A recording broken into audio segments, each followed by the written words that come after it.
Preface. Life and its Mysteries first appeared in serial form in the New Age magazine, and in response to numerous requests they are herewith published in one volume with their permission.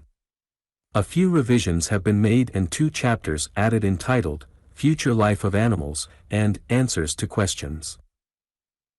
This book attempts to explain in a clear and logical manner some of life's mysteries.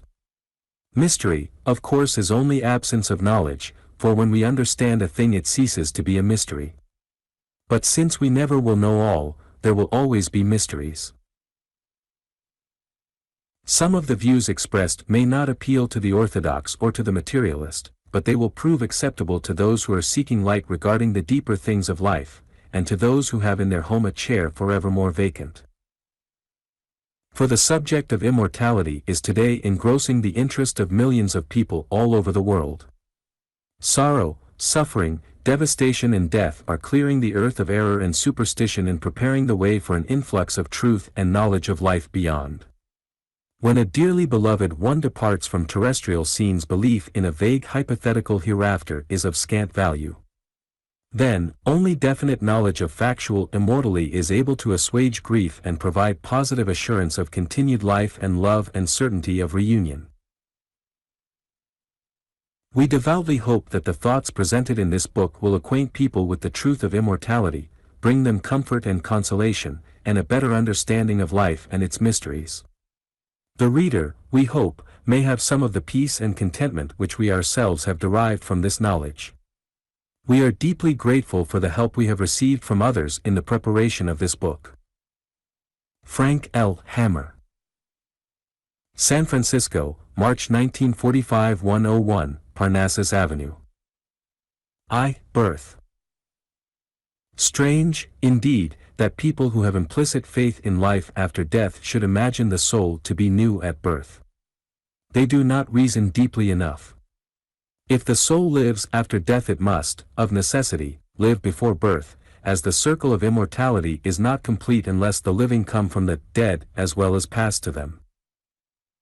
The soul has lived before, and is merely awakened when it comes to earth, being born from another state to continue its development. Physical birth clothes the soul with a body of flesh, and countless people think this body the real man. I am tired, I am hungry, I am sick, etc., are common yet erroneous expressions, for it is the body clamoring for rest, food, or attention. And in this article we are confining our statements to man, the spirit, therefore, there need be no conflict with the theories entertained as to his physical origin.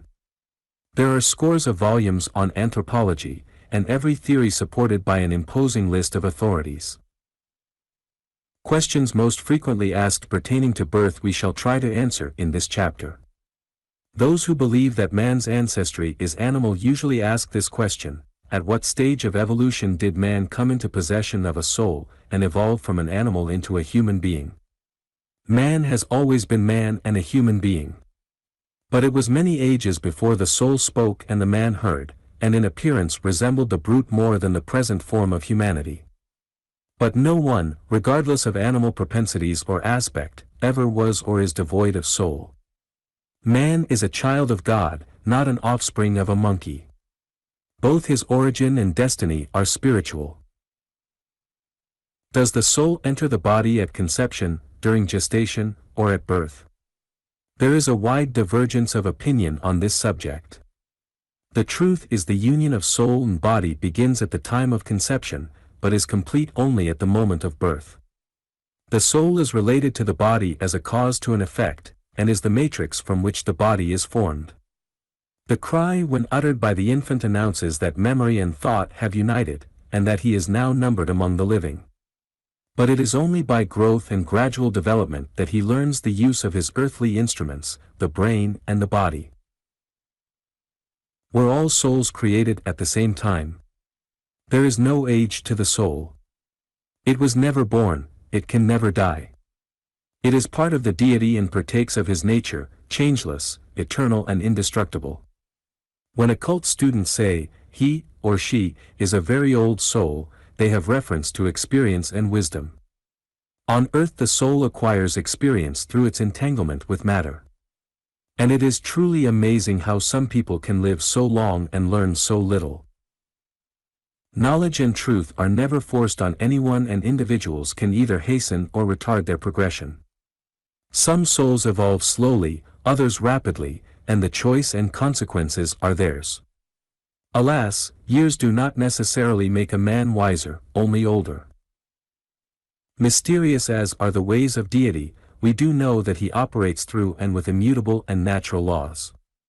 Consequently, how, when, and where one is born is in accordance with law, and not an accident. "Oh, why was I ever born?" we often hear people lament. The answer is, most likely they desired it, or else needed the lessons of the flesh. Others insist, "I didn't ask to be born." They probably did, only they don't remember it. Most of us imbibed too freely of lethe water, forgetfulness ensued, and, temporarily, memory of our heavenly home has been mercifully dimmed. Most souls are not rebellious at coming to earth, but when told their time of birth has arrived have submitted, even though some would probably have preferred remaining on the other side for a season. Plato tells us, "The soul knows all things, learning is only recollection." He discovered that latent knowledge of mathematics and the sciences could be elicited from unlearned men. In other words, the soul exists prior to the body and has opportunities for acquiring knowledge and skill. These it brings to earth in the form of latent capacities and potential aptitudes. Whenever an individual possesses an extraordinary endowment of creative powers, a native ability or aptitude for literature, art, or the sciences, we can be absolutely certain it is prior knowledge. The preparatory work was done by the person himself before birth, on other planes of existence, and are not gifts of God as erroneously called. Deity has no favorites, nor does he promiscuously shower unearned powers on anyone. While education undoubtedly excites, exercises and determines the application of talent, it never has nor can produce a genius such as Pope, much less a Shakespeare or a Milton. Nor does genius arise from heredity, for different members of the same family with the same training in every respect will develop different talents. One can be a genius. The other most mediocre, although gifted children are sometimes born in families capable of providing the requisite organization and facilities for its cultivation. However, when a man has genius, he manifests his natural superiority in spite of the greatest obstacles arising from circumstances, heredity, or education. Neither birth nor any of its attendant conditions are ever accidental. The inequalities and injustices arise from the opportunities or lack of them when born. To be well born appears to have many advantages, but history does not bear out that it is of the greatest importance. One need only read the lives of illustrious men and women to learn that humbleness of birth and station have never been deterrents to fame and success. The shining immortals with few exceptions labored under tremendous difficulties, yet despite them achieved glory and acclaim. How one begins life is not important, but how one ends it is. It is no disgrace to be born in the gutter, but it is a disgrace to die there. It is only too obvious that all men are not born with equal mental capacities, for there is a wide disparity in the degree of knowledge and skill with which people are endowed. One vast intellect like Newton's fathoms the profundities of science, while the mind of another can scarcely grope its way through the daily occurrences of life. These differences do not arise from external circumstances, but from conditions prevailing before birth. The same analogy is true when we leave this life. As our status here was determined to a major degree by our innate intelligence and ability, our standing in the community to where we are going will likewise be governed by the amount of wisdom and experience acquired on earth. This is all we take with us. Entirely too much significance is given to the relative influence of heredity and environment. Some authorities have gone so far as to say heredity determines destiny, others maintain that environment is the controlling factor in an individual's life. There is no doubt these factors contribute to the formation of personality traits and habits, but there is a force stronger than either of these, and that is character. Character, or lack of it, is the determining power of life. Many a strong, determined character has overcome the worst kind of heredity and unfavorable surroundings. All spiritual thinkers are convinced that the powers of the mind and soul are derived from their celestial progenitor. There is slight reason for believing that mental and moral characteristics are inherited, although many scientists make this claim. Mozart did not inherit what neither of his parents possessed, nor does any genius. Every man is his own ancestor so far as mental and spiritual endowments are concerned. Spirit is forever master and responsible for the incident of birth. The belief that parents are the creators of their children is one of the greatest fallacies entertained by man, even some biologists. God is the architect of the soul, not parents, who fashion the body only. The individual is a sovereign unit and not at the mercy of his predecessors. He inherits himself and gravitates to the right parents, environment, organism for the manifestation of his tendencies. Every individual is integrated, a center himself from which he operates, is responsible and capable of selection and choice. The lack of affinity between relatives puzzles many people of Earth, for it is not uncommon for brothers and sisters, parents and offspring to feel deep antipathy toward one another. When parents and children meet for the first time on Earth, often there is but little affinity. Occasionally they are old friends brought together again through birth, and then there will be genuine affection. Antagonistic souls, those who have violent hatred for each other, have met before birth and accrued karma which they are now expiating. They have not been permitted to choose their environment, and this explains in some measure why you find such odd persons in groups where they do not seem to belong. They actually do not belong there, yet in order to have earthly expression take the opportunity open for birth, and come in an environment that is not the best for them.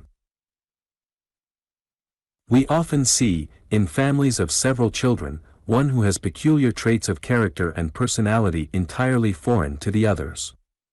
The soul in that body desired earthly expression and came to an alien family, where he is usually misunderstood. Unfortunately, these odd persons seldom realize that this relationship exists only for the duration of earth life, and that there are no deep, binding ties for such a one. The blood tie has no permanence or significance unless augmented with spiritual kinship.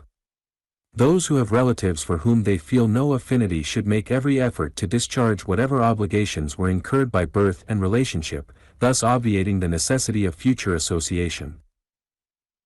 While color and race begin on earth, they often persist for many years after the change called death, for the soul has learned to function through that particular channel. However, all race consciousness is gradually obliterated and the universal consciousness accepted. There is no break in the chain of eternity and no interruption in the law of cause and effect. Not chance but justice rules our life. The soul is not new at birth, and is not much older at death, and will be born many times in spirit that it may attain perfection. Man himself is the greatest mystery of all. 2. Mind. Part 1. No study is more fascinating or of greater benefit than the subject mind. It has engaged the most powerful intellects of all ages, from the days of Aristotle down to the present.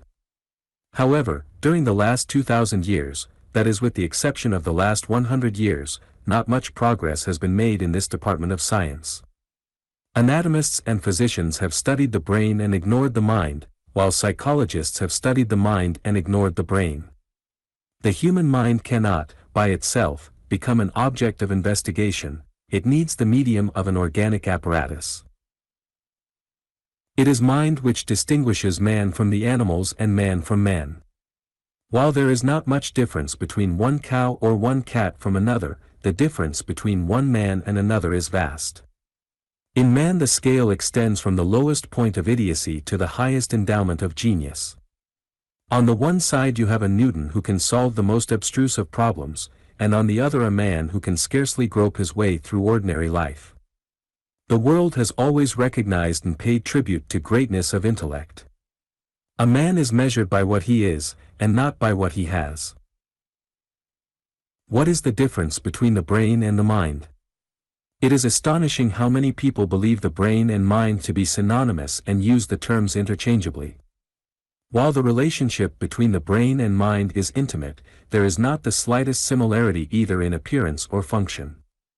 Their composition and activities differ as widely as the radio from the ether waves. The brain is a human radio, a receiving station or instrument. The mind is analogous to the ethereal atmosphere surrounding it. Yet another comparison. The brain is the organ of the mind just as the eye is the organ of vision, or the ear of hearing. Naturally, the perfection of seeing or hearing will be in relation to the perfection of its organ. The same analogy applies to the mind. Thought does not originate in the brain, nor is it created by the brain. And it is the mind which remembers, not the brain cells. It is the ego, the I, which thinks, mind is the substance which I uses, and thoughts are the tools.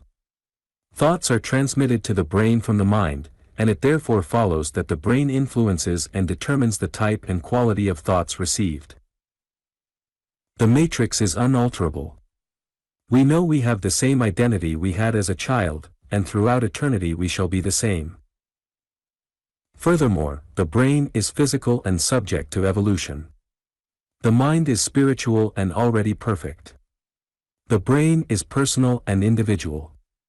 The mind is universal. These distinctions are of primary importance for a correct understanding of mind. We shall not burden you with a description of the brain.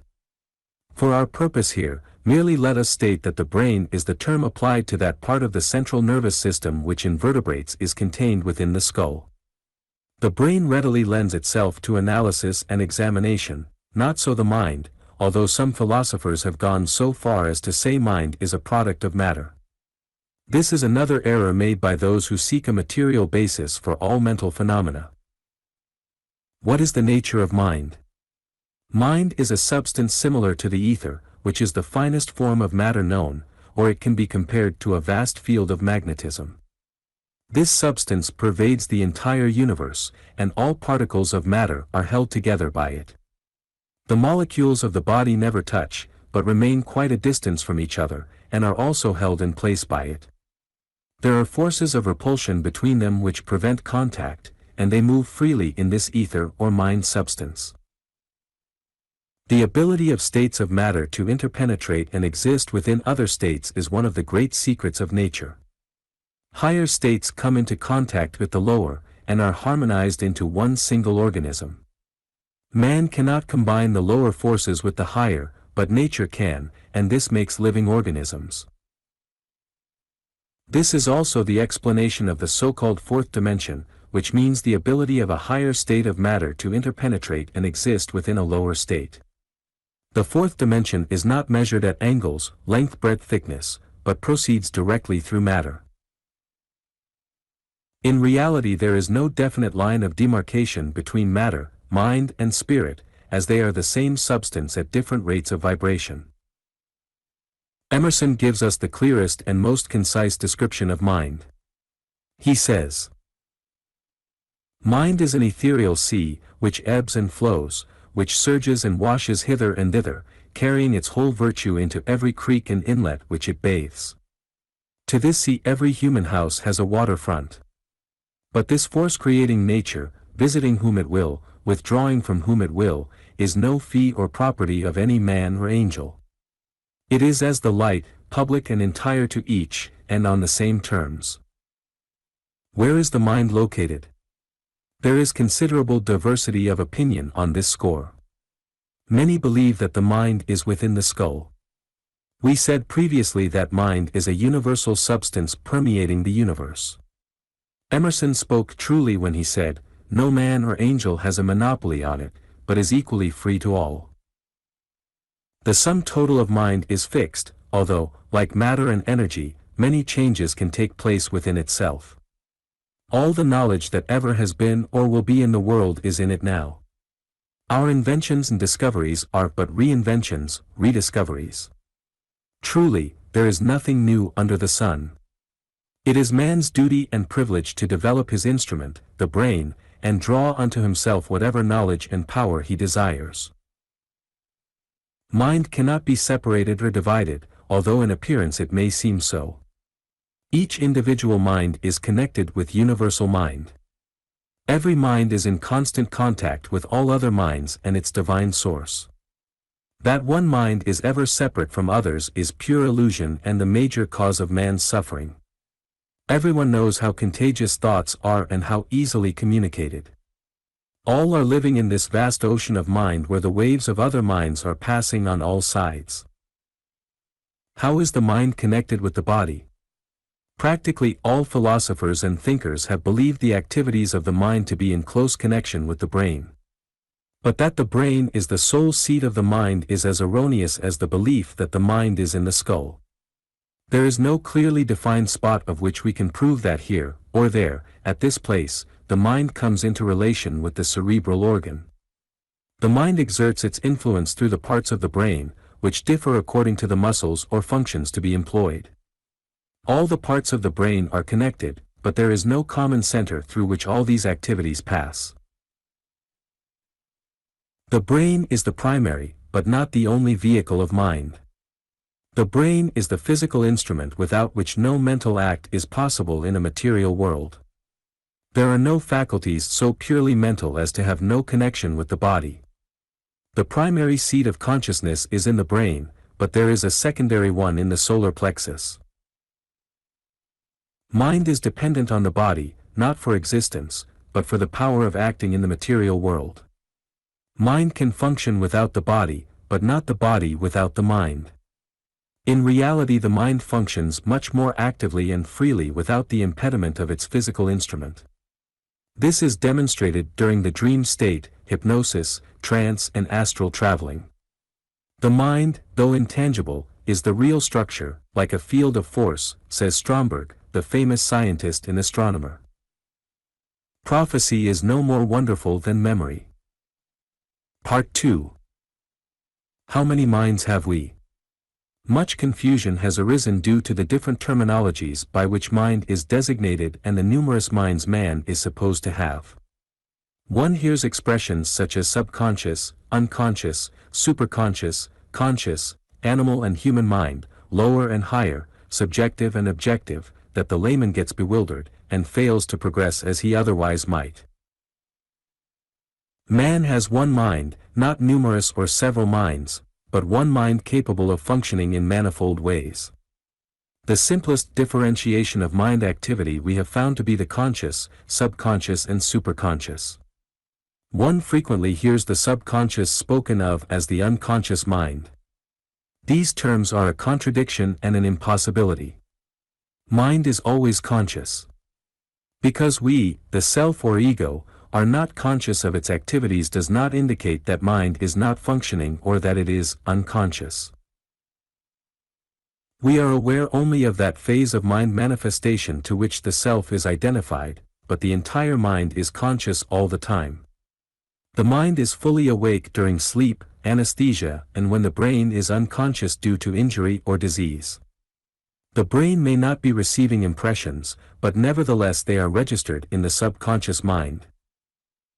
No manifestation of mind is more alert and active than the subconscious. It never rests or sleeps. It is the storehouse of all experiences and race memories. It is this mind which takes care of the vast demands of the physical body, regeneration and healing. It can be trained to become a most efficient and helpful servant. But it is capable of being only a servant, and should never be permitted to be master. Is memory in the brain or the mind? Memory is not in the brain cells or neurons, but in the mind. Memory is a faculty of mind using the brain for its instrument. Memory is that faculty which stores every impression made upon mind and retains it as subconscious knowledge of previous thoughts, sensations, perceptions or other mental experiences, capable of being returned to consciousness. This process of returning memory records of former experiences is properly called recollection, and may be voluntary or involuntary. Memory is the storing function. Memory is the library in which life's volumes are stored. The librarian is recollection. Plato said, "The soul knows all things, learning is only recollection." The imperishable mind substance records every wish, desire, thought and act of life. Nothing is ever lost but is registered for eternity. The thoughts and acts are reproduced on the sensitized mind substance similarly, as music on a disc. Of course, with this exception, phonograph records can easily become damaged or broken, while it is impossible in any way to deface or destroy what is engraved on the mind substance. Because something may be forgotten does not mean it is out of mind. A great many forgotten memories can be revived with hypnosis and frequently come to the surface during delirium and anesthesia. Life's imperishable record has various names, the Orthodox referring to it as the Book of Life. Others, the Judgment Day, the Akashic Record, or the Astral Light. It is this record which is man's judge when he comes before that higher tribunal where absolute justice is meted out, and which determines his place in the heavens. Not only man but everything which exists has its own imperishable record. Animals, plants and minerals are likewise surrounded by their auras. And it is a comparatively simple process for one whose spiritual faculties are well developed to read this record of life in both animate and inanimate forms. He can look into an individual's life and read any page therein. The first hour of life is just as easily read as yesterday's.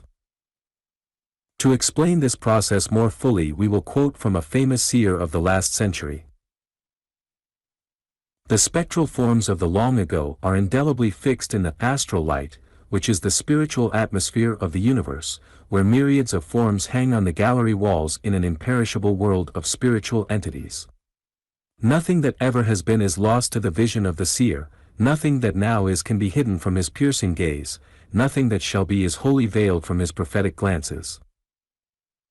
A few years ago a prominent motion picture producer said over the radio that he saw the possibility, through the law of vibration, of getting in contact with any event of the past, no matter how remote.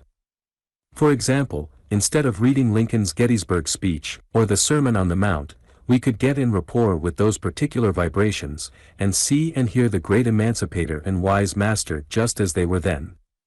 Impossible, you say? Not at all. This was a prophetic vision of an inspired and advanced mind. However, one thing is certain, when this occurs, histories both biblical and secular will have to be rewritten.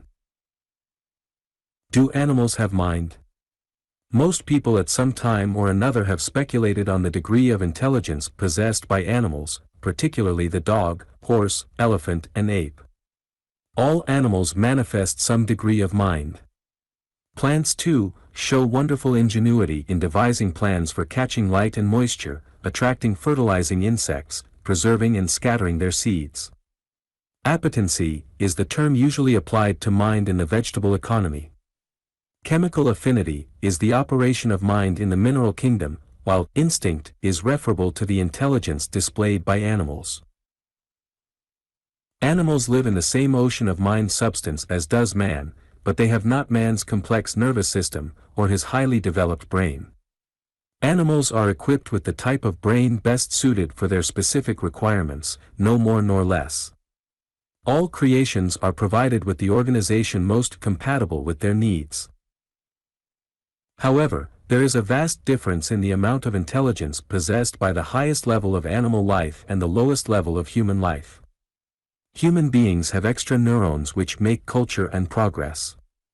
Man has the power of modifying and altering his environment and circumstances, which in turn will act upon him in the future. He has the power of choice, of free will, he can anticipate the future. The animals cannot. No one can, for instance, imagine a dog or an ape sketching out for itself what it is going to do tomorrow. It has been pointed out that birds and insects' reflexes are so perfect and numerous that they can evolve much further in a progressive way. They do it all because they cannot help it, like a machine set in action. Birds build their nests in the same way, with the same materials as their ancestors, and make as good a job of it the first time as the last. All their actions are in regular sequence, one action being the predecessor and initiating cause of the following event. How differently this faculty operates in animals and man. The beaver has constructed his dam the same since the first beaver was placed upon earth. The swallows build their nests exactly the same. The spider spins his web, without the slightest deviation from the original pattern. But man, what a contrast between the first dwellings, places of mud or stone, to the mansions of the present. The magnificence of architecture and beauty of design. Human class has progressed due to knowledge that is passed on from one generation to another, knowledge of structures, arts, music, books, etc., which belongs solely to the human class of life. The accomplishments, however progressive, in the life of an individual animal are lost to the rest of its species at death. Speech and language have also had enormously important roles in the evolution and advancement of man. Plus speech man has associated with his body an immortal principle or spirit which is denied animals. The gift of immortality, bestowed on no other form of life, proves conclusively that man is a separate and distinct creation, and possessing a divine force. It is impossible for man to have evolved from an animal not having this force.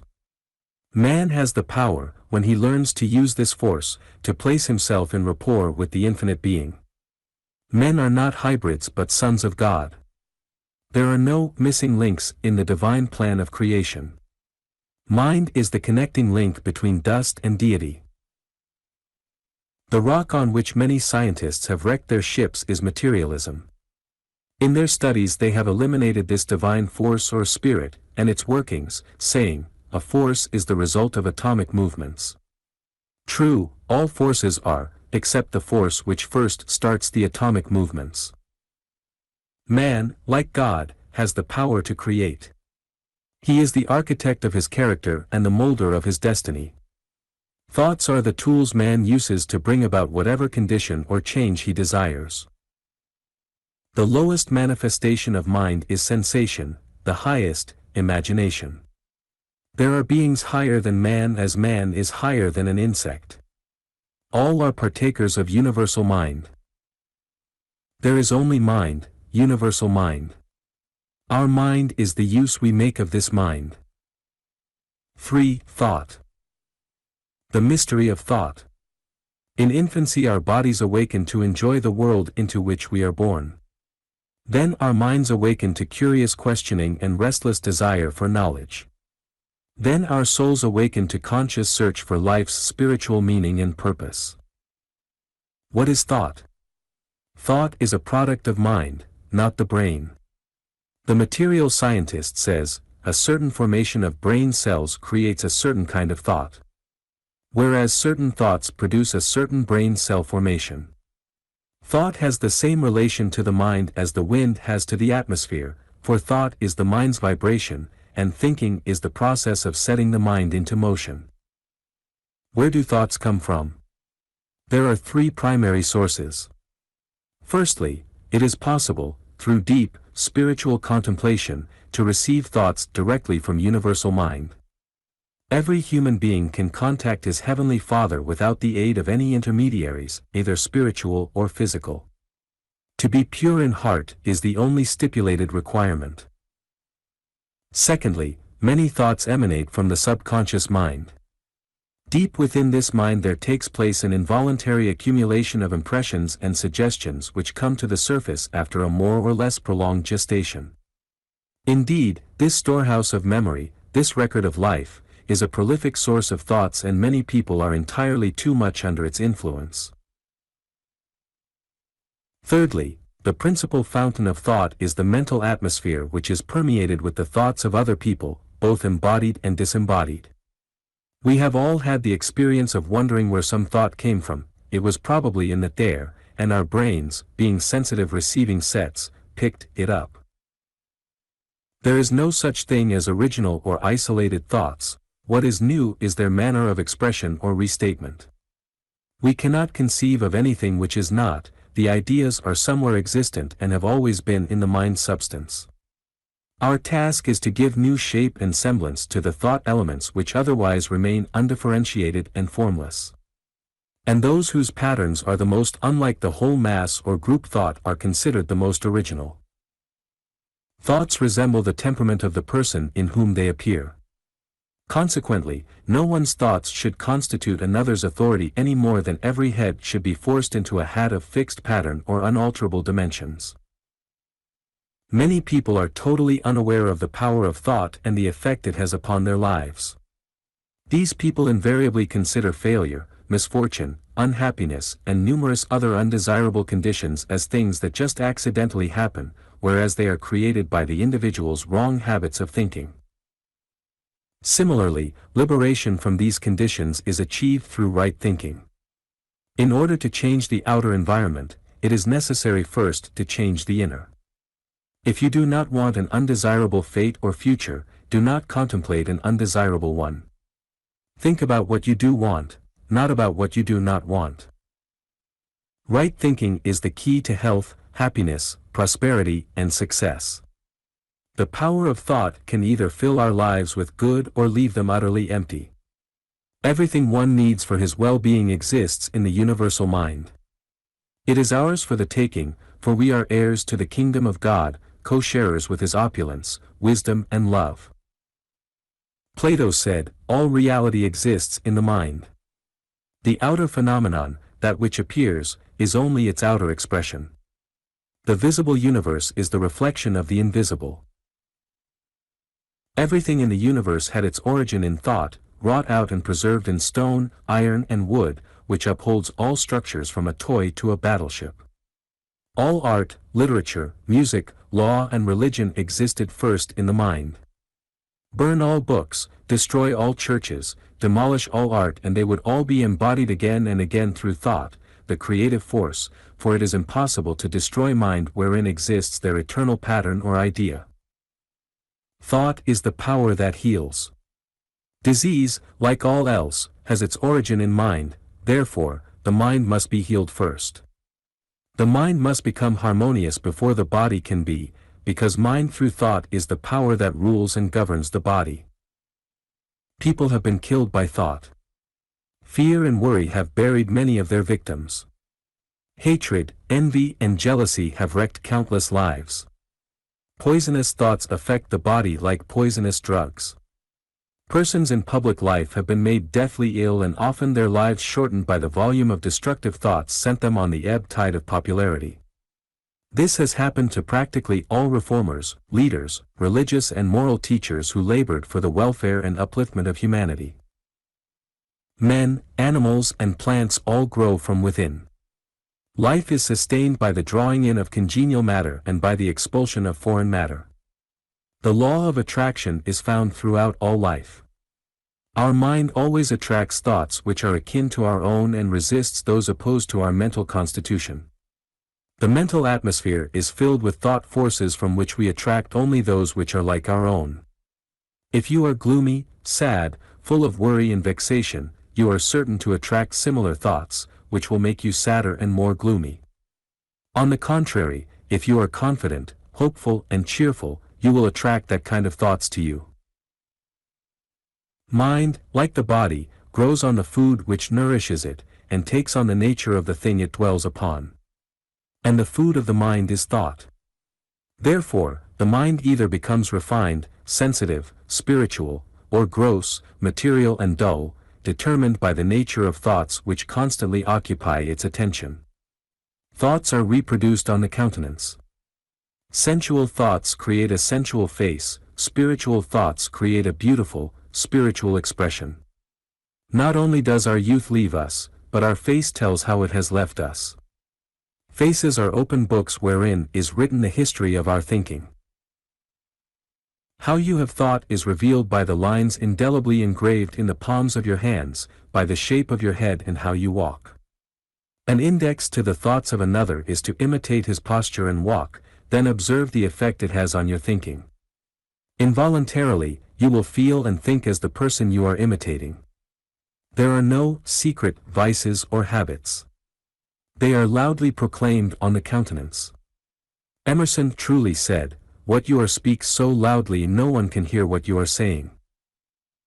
Thoughts are the essence of heaven and hell.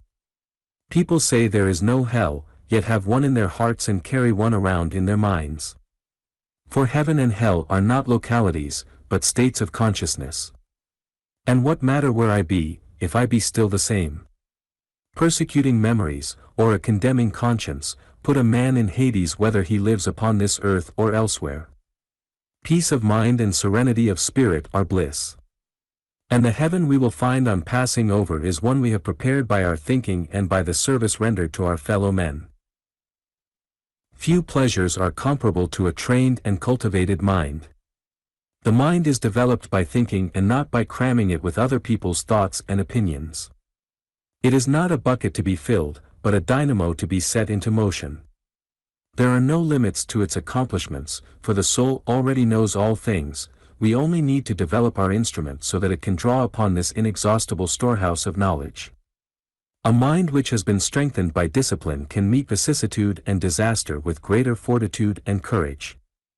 And it is never too late to undertake its cultivation, for, unlike the body which attains its zenith early in life, the best years for mental productivity come in the latter years after the body has lost its prime. It is impossible to learn anything which will not be of use to us sometime. There is a true story of a professor at Cambridge who, at the age of 80, began the study of Latin. When asked by curious observers of what use Latin would be at his age, he replied, "I intend to use it in my next life." As today our powers are not of heritage only, but acquirements from previous lives before coming to earth, so studies today undertaken, no matter how near to the evening of our days, will surely bear fruit, not alone in our present life, but in the future. Guard well thy thoughts, for thoughts are heard in heaven, is a literal truth and explains the efficacy of prayer. For thoughts are the links between invisible substance and the visible form. Thought is a tangible substance and, united with will, is a projectile. The motive power of thought will be explained in the following chapter entitled, Telepathy. Few of us demand enough from life. We should bear in mind that we are not beggars, but heirs to the kingdom. 4. Telepathy. What is telepathy? Telepathy is a faculty of mind, and is the power which the mind has of communicating its own thoughts and receiving the thoughts of others without employing the known channels of the senses or any other physical agencies. Telepathy is no recent discovery nor is it occult in manifestation, but is old as thought and normal as thinking. That thought forces arrive at their objective, regardless of distances or barriers, has long been known to many philosophers, and that the mind has the power of affecting inanimate objects and persons at a distance dates back to prehistoric times. As there are forces in the human personality besides those employed for muscular and chemical purposes, so there are faculties in the mind that far transcend the ones we use in objective thought and thinking. These higher faculties, most fortunately, are yet dormant in mankind as a whole. Better give children dynamite than entrust the creative powers of thought to selfish and ambitious men. Peculiar are some of the notions entertained about telepathic communications. Many people deny this power to man, but have no doubt that animals possess it. Still more singular is the idea that the radio transmits and receives vibrations via the ether, but that man has no such power. Regardless of what anyone believes or disbelieves, it is only too evident that our minds are constantly filled with a surge of ideas, coming and going, over which we exercise little control. Most people are helpless victims in regard to telepathy because they are not cognizant of it, and, consequently, do not select their thoughts which are constantly in their atmosphere. Their minds have not been trained to discriminate, or choose only such thoughts which are useful, constructive and beneficial, and reject those which are selfish, destructive and pessimistic. They are at the mercy of every adverse thought which comes their way and readily succumb to dejection, melancholy and moods. Many people mistake telepathic suggestions as emanating from their minds, whereas they have been sent them by individuals who wish them to act in a certain manner. It is always unwise to accept any thought or suggestion without first examining its purpose and purport, for, unless we know from where suggestions come, we are mere tools in the hands of people who may be designing and unscrupulous. All people are the recipient of others' thoughts and not always to their benefit. Rulers are well aware that thought is no imaginary thing, but a powerful force to be reckoned with and, whenever possible, to be controlled. Not for nothing does every country employ hordes of skillful and high-salaried propagandists, for the leaders fear, more than anything else, the awakening of the masses. It is only because their minds are controlled that the people follow their leaders to death and destruction. How telepathy works escapes all analysis. Numerous theories have been advanced to account for its operation, the most logical one being the omnipresence of mind. Through the existence of a universal ether, constant and pervading all space, all minds are in continual communication with other mentalities, and have the power of influencing them without the aid of any mechanical devices. Whatever this force may be, it must pass across a greater or lesser distance to produce its manifestations. It cannot be transmitted across a void. It must have some means of conduction. The carrier for thought vibrations is this magnetic mind substance, and telepathy underlies and ramifies through all the diversified effects and is the basic principle of all mental phenomena. Thoughts are not indefinite abstractions, but are powerful, vital forces endowed with form, color, and odor. They are visible to clairvoyants and audible to clairaudient people. They have motive power, traveling with incredible speed, reaching almost instantly the remotest spheres, and there is no diminution of power or strength regardless of the distance traversed. We know for a certainty that entities who no longer employ physical organs of any kind can and do transmit and receive telepathic messages. Uninformed people often scoff at telepathy on the grounds that experiments performed are frequently far from being accurate or reliable. Telepathy is perfect.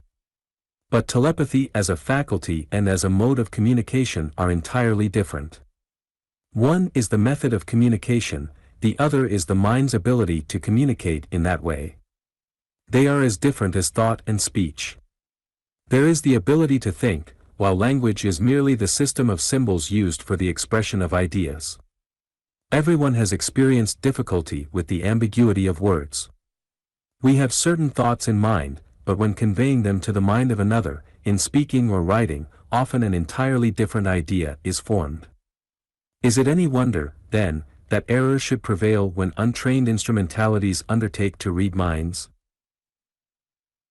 Successful mind reading requires years of persistent practice and intense concentration. Also, there are several obstacles which prevent any appreciable degree of accuracy. Chief among these are a phlegmatic temperament, dense organism, and lack of rapport between transmitter and receiver.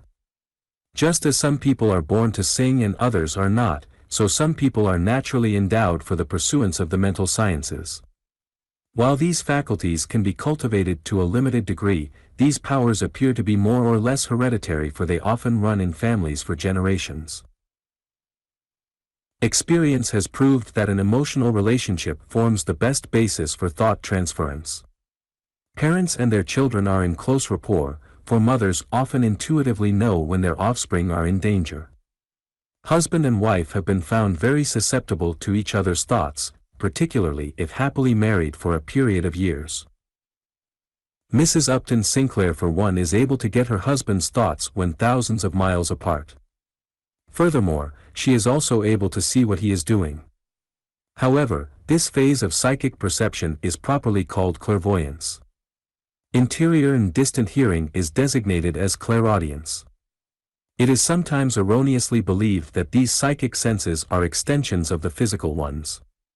They are in reality soul senses, for the spiritual body has faculties analogous to its physical counterpart. Blind people frequently have their psychic senses highly developed, which accounts for their amazing ability to sense colors, location, etc. Everyone knows what Helen Keller has accomplished. We read recently about a James Holman, who lived in London during the last century. He was known as the sightseeing blind man, for, although totally blind, he traveled around the world alone, in utter darkness, and wrote several excellent travel books describing his adventures. God took away my eyes that my soul might see is sometimes true. Clairvoyant people can easily see across oceans and continents, into closed boxes, sealed packets, etc. Clairaudient persons can hear at any distance, and also hear thoughts as distinctly as if spoken audibly. These faculties enable one to see and hear what is positively obscure, unseen and unheard by the physical senses. Some people exercise their psychic powers naturally and freely, while in others their activity is entirely dormant. While only a minority of people have unfolded their spiritual faculties, telepathy, on the other hand, is the property in different degrees of all created things, both animate and inanimate. Jeans, the eminent astronomer, tells us that the planets have a system of intercommunication. Animals rely on telepathy almost exclusively, and some get the thoughts of human beings quite clearly. Birds, too, communicate with one another, and there have been a few great naturalists who could understand their language. Trees, plants and flowers have a telepathic interchange of thought which is compatible with their degree of consciousness. Flowers, particularly, are extremely sensitive, and like to have people to talk to them. And they know who loves them. Many people marvel at the astounding accuracy of mind readers, who perform at fairs, bazaars and theaters. Accomplices and codes usually account for their amazing ability to get the right answer. Those with genuine occult powers do not commercialize them, or use them for the amusement of a curious, skeptical, and often vulgar, public audience. Indeed, they could not if they would. The delicate organism necessary for the catching of the subtle thought vibrations could not long endure the coarse and cross currents prevailing in such an atmosphere. Sensitive people would speedily become ill and their powers diminish and decline. Some of the Hindus possess genuine powers of high degree, and we have seen them read minds with perfect accuracy. But we must remember that in India the culture of mind is thousands of years old, while the Occidentals are just beginning to discover its existence. Telepathy is the clue to the baffling mystery of several inventors simultaneously working on the same invention. Each believes he is the sole discoverer, then he learns another has patented the identical invention.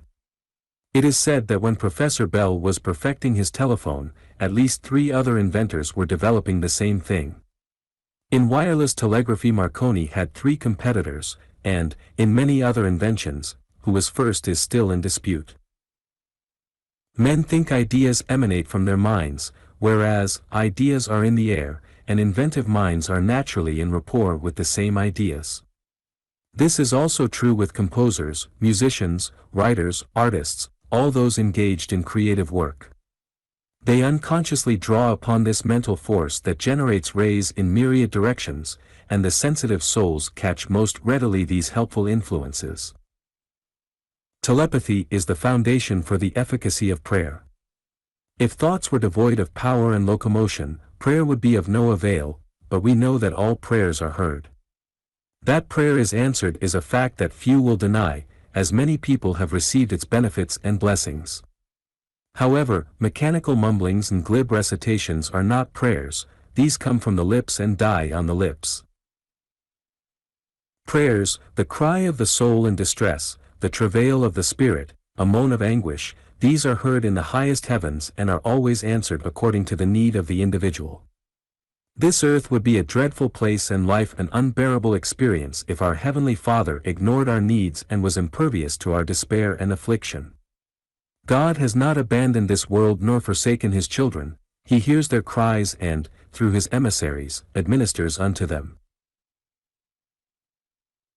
It is by means of telepathy that we can communicate with the dwellers on the other side, for communion with the saints is a fact whether men ignore or deny it. We can send messages to the disembodied far more easily than to those in the flesh, because in their case we have not the heavy, physical matter to penetrate, but can contact the mind directly. Furthermore, as thought is the language in the world of spirit, no misunderstandings arise. Space, not even millions of miles, is no barrier, but it is our dull unreceptivity which prevents reception of thoughts. Our loved ones, over there, not only know what we are doing, but know what we are thinking. And the people of earth do not realize the agony and heartbreak that is experienced when they see that we no longer remember or have ceased to care. A loving thought is as welcome to the senses of the disembodied as is here a loving word or tender caress. If earthly people could only know how much comfort and happiness is derived from these thoughts of love and remembrance, surely none would be left lonely and neglected.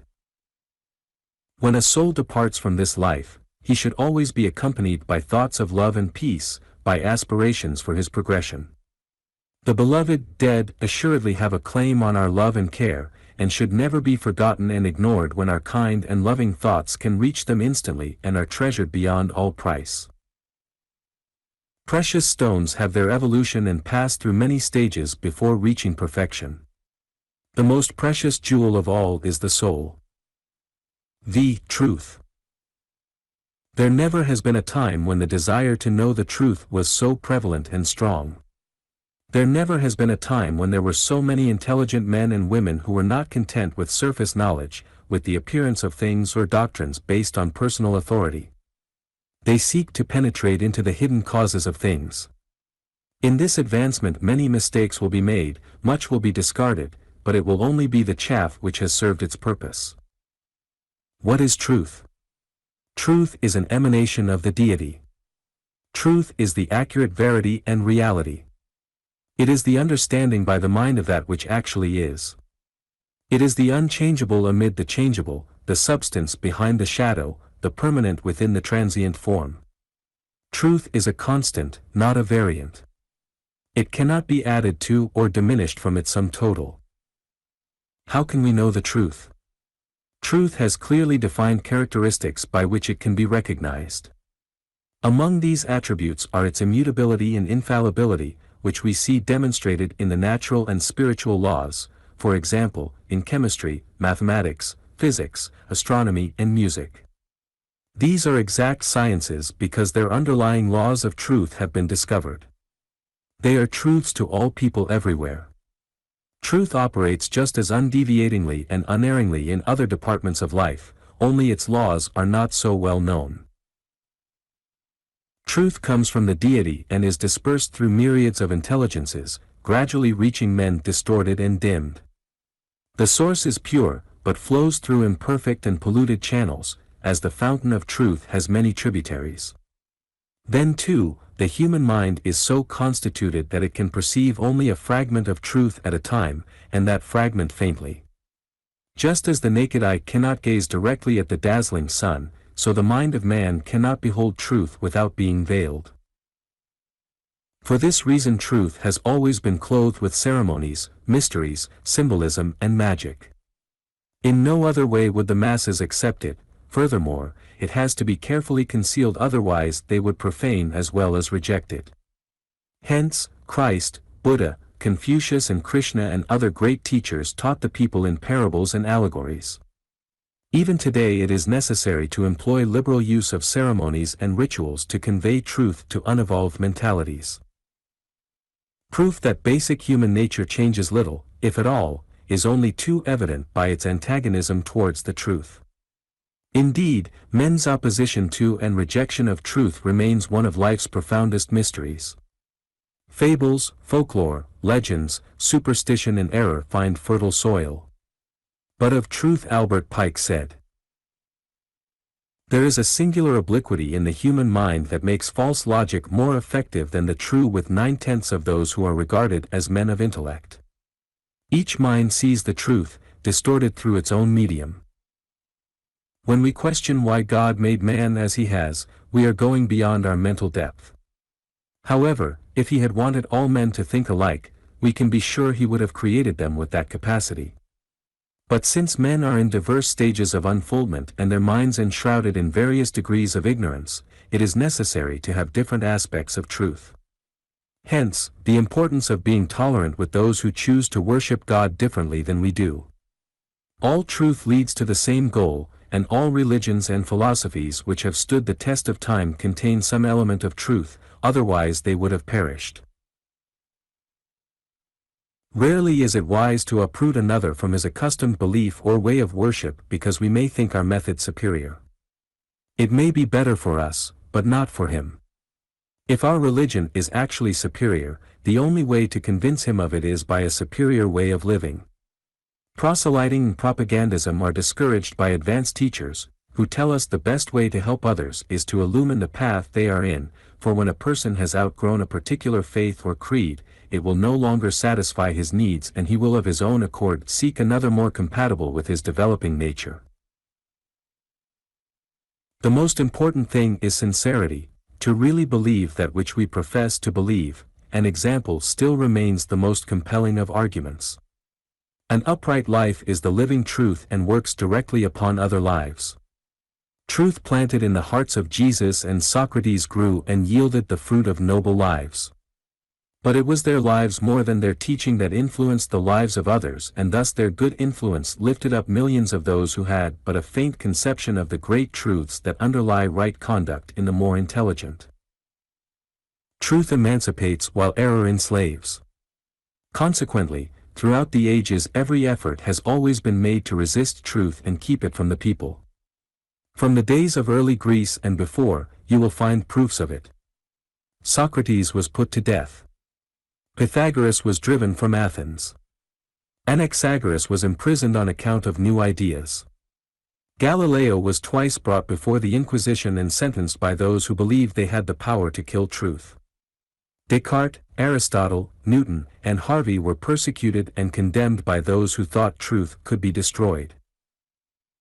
Despite all the efforts of its most powerful and unscrupulous enemies, truth has never been destroyed and its sum total remains the same. Those who profit from exploitation of the masses may temporarily suppress it and plunge the world into darkness, but there are ever a few brave souls who keep the truth alive and prevent its enemies from totally extinguishing it. There is the same hostile antagonism to truth in the year of our Lord 1945. Its exponents are silenced today just as effectively as centuries ago. The method is different, that is all. Now they are morally crucified and socially stoned, the cruelty has been transferred from the physical to the mental plane.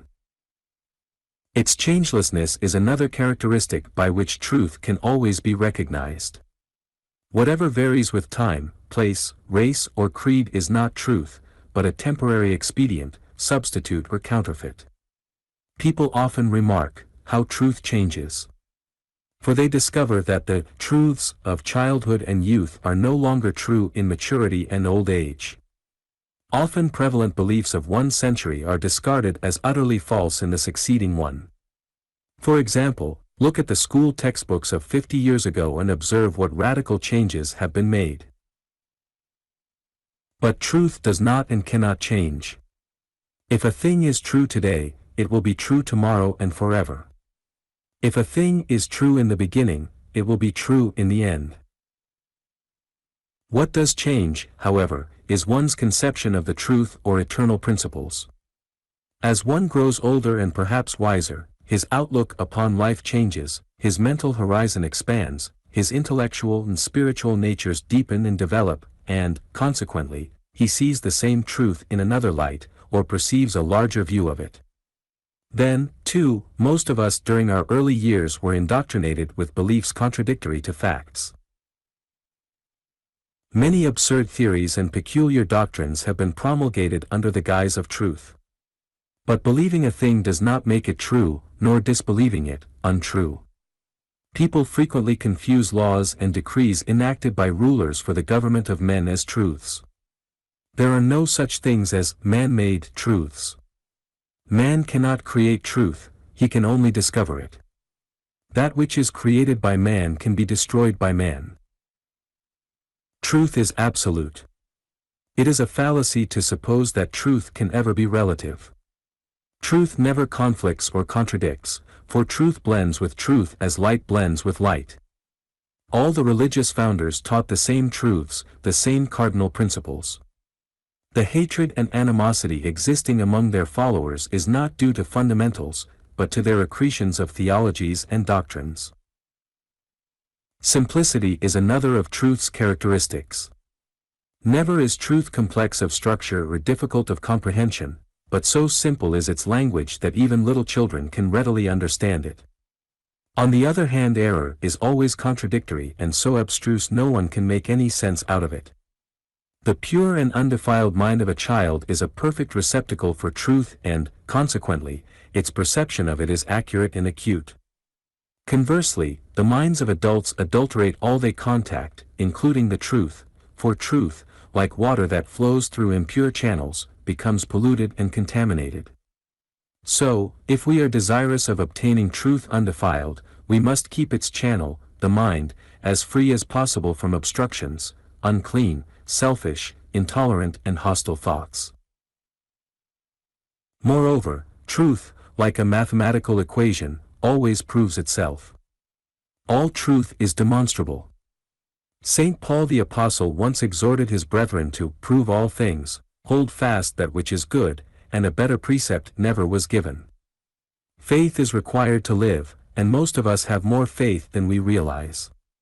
Yet faith is no substitute for knowledge, but should be used in conjunction with it. And, when we are looking for actual facts concerning this universe, we should not be satisfied with faith alone, but should endeavor, by all the means at our command, to see whether the things represented by faith are truly as they are represented. Otherwise we are apt to accumulate more fables than facts. Better an ounce of truth than a ton of theory. Faith has the same relation to knowledge that a scaffolding has to a building. When the structure has been completed, we can dispense with the scaffolding. And so it is with life, we need faith until we know. We must rely upon faith where we cannot see and when we do not understand. Departure from truth results in intellectual suicide. The inevitable fact that no one believes or trusts the habitual liar is bad enough, but this is not the only or the worst penalty for intellectual dishonesty. His faculty of discernment becomes so blunted from misuse that he can no longer recognize truth. Hence, he is victimized by those who practice deception and dishonesty. And, as he is unable to distinguish truth from untruth, he often follows false prophets who lead him astray, even to destruction and to death. Those who know the truth and live a lie close the door of heaven upon themselves, while those who live a falsity believing it to be truth will attract to themselves those who will enlighten them. There are those who insist it to be of minor import whether their beliefs are true or not. Such people can be likened to the foolish man of the Scriptures, of whom the Master spoke, a wise man, which built his house upon a rock, and the rain descended, and the floods came, and the winds blew, and beat upon that house, and it fell not, for it was founded upon a rock. A foolish man which built his house upon the sand, and the rain descended, and the floods came, and the winds blew, and beat upon that house, and it fell, and great was the fall of it. He who builds his house of life on truth builds upon an eternal foundation. He who builds his house of life on error builds upon a shifting and unstable foundation. Eventually, all those who preter or mistake falsities for truth must retrace their steps and enter the lofty and enduring road that leads toward God. The truth or secret of things is revealed from within. Neither time nor clime alter truth. 6. Free will. In a universe governed by unalterable and immutable laws, have men free will, and, if so, how much? Or are the Mohammedans correct in their belief that a man's fate is bound around his neck at birth? It is true that all which happens to man is in accordance with law, as there is no such thing as chance or accident. Every event is adamantly linked to a preceding cause and to a subsequent effect. But that man is devoid of volition and a puppet in the hands of a higher power is contrary to logic and contradictory to divine nature. It is debasing the deity to think that we are enmeshed in the web of life, futilely trying to extricate ourselves like flies entangled in a spider's weaving. This implies that our efforts for progression and advancement are amusing to the ruler of the universe. Such a concept makes God a lower creature than man, for no earthly father would hold his children in bondage when he had the power to free them. Then, since we have free will, what is the extent of its scope? Is it relative or absolute? The freedom of the will is real, although it is also relative and conditioned. Man is surrounded by necessity, but is free to choose. In other words, man is both bound and free. Man is bound or conditioned by inheritance, environmental limitations, physical constitution, habits, prejudices, ignorance and transgression of natural and spiritual laws. He has also inherited a brain having a certain anatomical structure, and physiological aptitude and quality. In childhood and youth he had an environment not of his choosing, the influence of parents, home and school surroundings and education, when his nervous system was most impressionable. His nervous organization and personality have been built by what he has inherited and what he has acquired from environment. It is with this behind him that, when he arrives at maturity, he has to use his brain in shaping his further course of action. Choice and free will he has, but with the instrument he has inherited and modified by early years. For this reason, environment, training and education are so important. But the power to do must not be confounded with the power to will. One is limited, the other is unlimited. Men are conditioned by all of the aforementioned, but principally by their karma, or the law of cause and effect. The operation of this law creates destiny, and destiny is fixed. It is not uncommon for people to find themselves in distasteful situations and painful predicaments from which they are utterly unable to free themselves. They rail and wail against their luck or fate. But neither mythical luck nor fickle fate is responsible for their plight, for they have forged the chains now binding them. True, it may have been done in ignorance, but ignorance of the law excuses no one, whether on the physical, moral, mental or spiritual planes. But, as we created our destiny, we can change it, and we have within ourselves all the necessary power to change our life and environment into one of our liking. But the change must come from within and not without. Instead of attempting to change our environment, we should change ourselves, and the environment will automatically respond.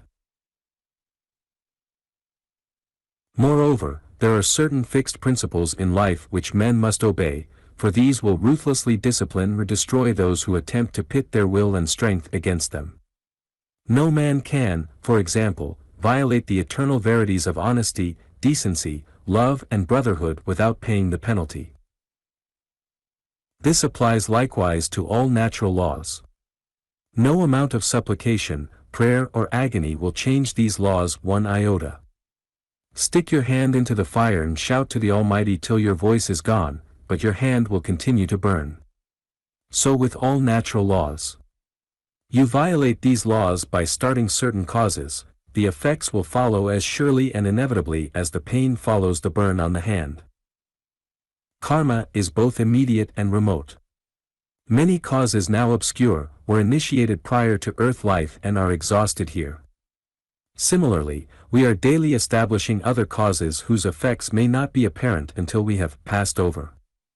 Hence, the great importance of starting only those causes whose effects will be beneficial.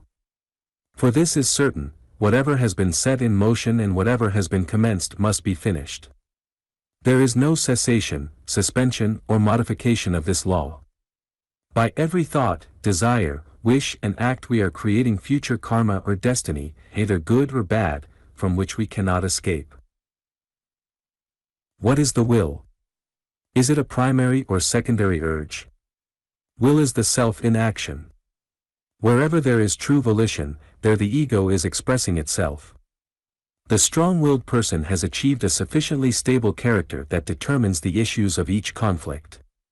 His desires are classified and subordinated to purposes and ends upon which he has previously determined. The weak-willed individual is the slave of his desires and appetites and tries to satisfy them all, no matter how destructive and disastrous they may be. Though apparently we are all born with a fixed capacity of intelligence, which cannot be increased, it can, however, be trained or left untrained. But we need be under no such fatalistic predetermination of character. That is the product of training, and, later, of personal choice. Anybody except the outright imbecile or idiot, too stupid to profit by example, can be developed into a decent, normal, useful person. If he becomes a criminal instead, it is not because he was born so, but because he chose to be. Otherwise, why subject him to punishment? All systems of punishments are based on responsibility and accountability which, in turn, rest on the relative freedom of the will. All men realized that a plea of no free will would be a feeble defense in a court of justice, and a much weaker one before their conscience. Furthermore, men never deny responsibility in connection with their good deeds, only when their choice has been unwise or unethical do they attempt to disclaim accountability. He who from such derangement of his intellect is incapable of distinguishing right from wrong should be committed to an institution where his actions are governed by another. Even children can tell right from wrong and know they have the ability to choose their course of conduct. When little Willie breaks the neighbor's window or pilfers from his mother's purse, his parents do not excuse him on the ground that he has no free will, but instead, impress upon his mentality, or anatomy, that the consequences of such actions are painful. Later, nature teaches him that retribution is inevitable and a fundamental rule of life, and that transgression brings with it an absolutely set payment as basic as a burned hand when exposed to the fire. I do not believe in free will, you say. Well, the very fact that you are at liberty to believe it or reject it proves you have choice. Otherwise, there would be no alternative. So long as man has the power to think, he has the power to choose. Life is a succession of choices, and, when we do not like the consequences of our choices, blaming the deity is foolish and futile. Instead of wasting time in useless regret and vain excuses, we should determine to be more careful now. If we have chosen unwisely in the past, we can today, through the exercise of our free will, put into operation causes whose effects will be beneficial in the future. Others contend free will is an impossibility in a universe of immutable and changeless laws. It is only because of unvarying law that man can have free will at all. In a world of chance and accident, devoid of plan and purpose, man could not have an atom of choice. Because certain causes always produce certain effects, is man able to predict with any degree of surety what the outcome of his actions will be. There is, of course, a central purpose, a general plan, to existence, and we have to follow this whether we want to or not. Anyone who has lived for any length of time can see that. For human affairs are subject, like the rest of the universe, to general laws and, in a large view of men's activities, free will can be left out of account and necessity takes its place. Kant says that the force of circumstances is too strong for free will, and that the laws may be traced in the conduct of a mass of human beings, which are invisible in the individual. The Creator of the universe has a plan and purpose to which all created things are subject. Some assume that, because God is omniscient and knows what men will do, there is no possibility of free will. God's omniscience does not preclude men's exercise of choice any more than children are deprived of freedom because their parents usually know quite well how they will react under different circumstances. And this is certain, if only God's will prevailed on earth, it would be a paradise. But, simultaneously with men's exercise of their will began the existence of evil. For evil is not a person, but a force created for good, but which can be used for malevolent purposes. Man's perverted use of this force has brought into the world suffering, sorrow, misery, disease, war, pestilence, and all manner of ungodly conditions. And these creations of man's volition will exist as long as he persists in blindly pursuing his erring way. No perspicacity is required to realize that absolute free will without absolute wisdom would be an unmitigated curse, the worst conceivable calamity which God could impose upon man. When we consider what man in his ignorance has done with limited will and power, just the thought of what would happen had he absolute free will fills one with apprehension and terror. But God is merciful and, in his infinite love and wisdom, limits and controls man's freedom of action. As men grow in spiritual stature, they gradually see the folly of independent action and submit to divine guidance. And, in relinquishing their will, they are directed by the influence of that higher wisdom and molded and guided into the path of true happiness. Where does free will function in times of war, when men are compelled to fight, is a question on the lips of many today. Free will is never entirely abrogated, for there is always an alternative. True, the alternative is usually worse than the duty or responsibility one is trying to evade. Nevertheless, it is there. It often takes more courage to face public opinion than it does to face artillery. Furthermore, man as a member of a large human family accumulates collective karma which is often discharged collectively, as in war or some other national contingency. He also derives numerous benefits and privileges from his country and, in turn, incurs duties and responsibilities and, in time of war, the welfare of the country supersedes the welfare of the individual. This truth is tersely and beautifully explained in the second chapter of the Bhagavad Gita, where Arjuna, who does not want to slay his kinsmen and friends, asks Krishna which is the right course to pursue, to fight or not to fight. Krishna replies, "This real man that inhabiteth the body, O Arjuna, is invulnerable to harm, hurt, or death, therefore, why shouldst thou trouble thyself further about the matter? Instead face thy duty in the matter, manfully and resolutely.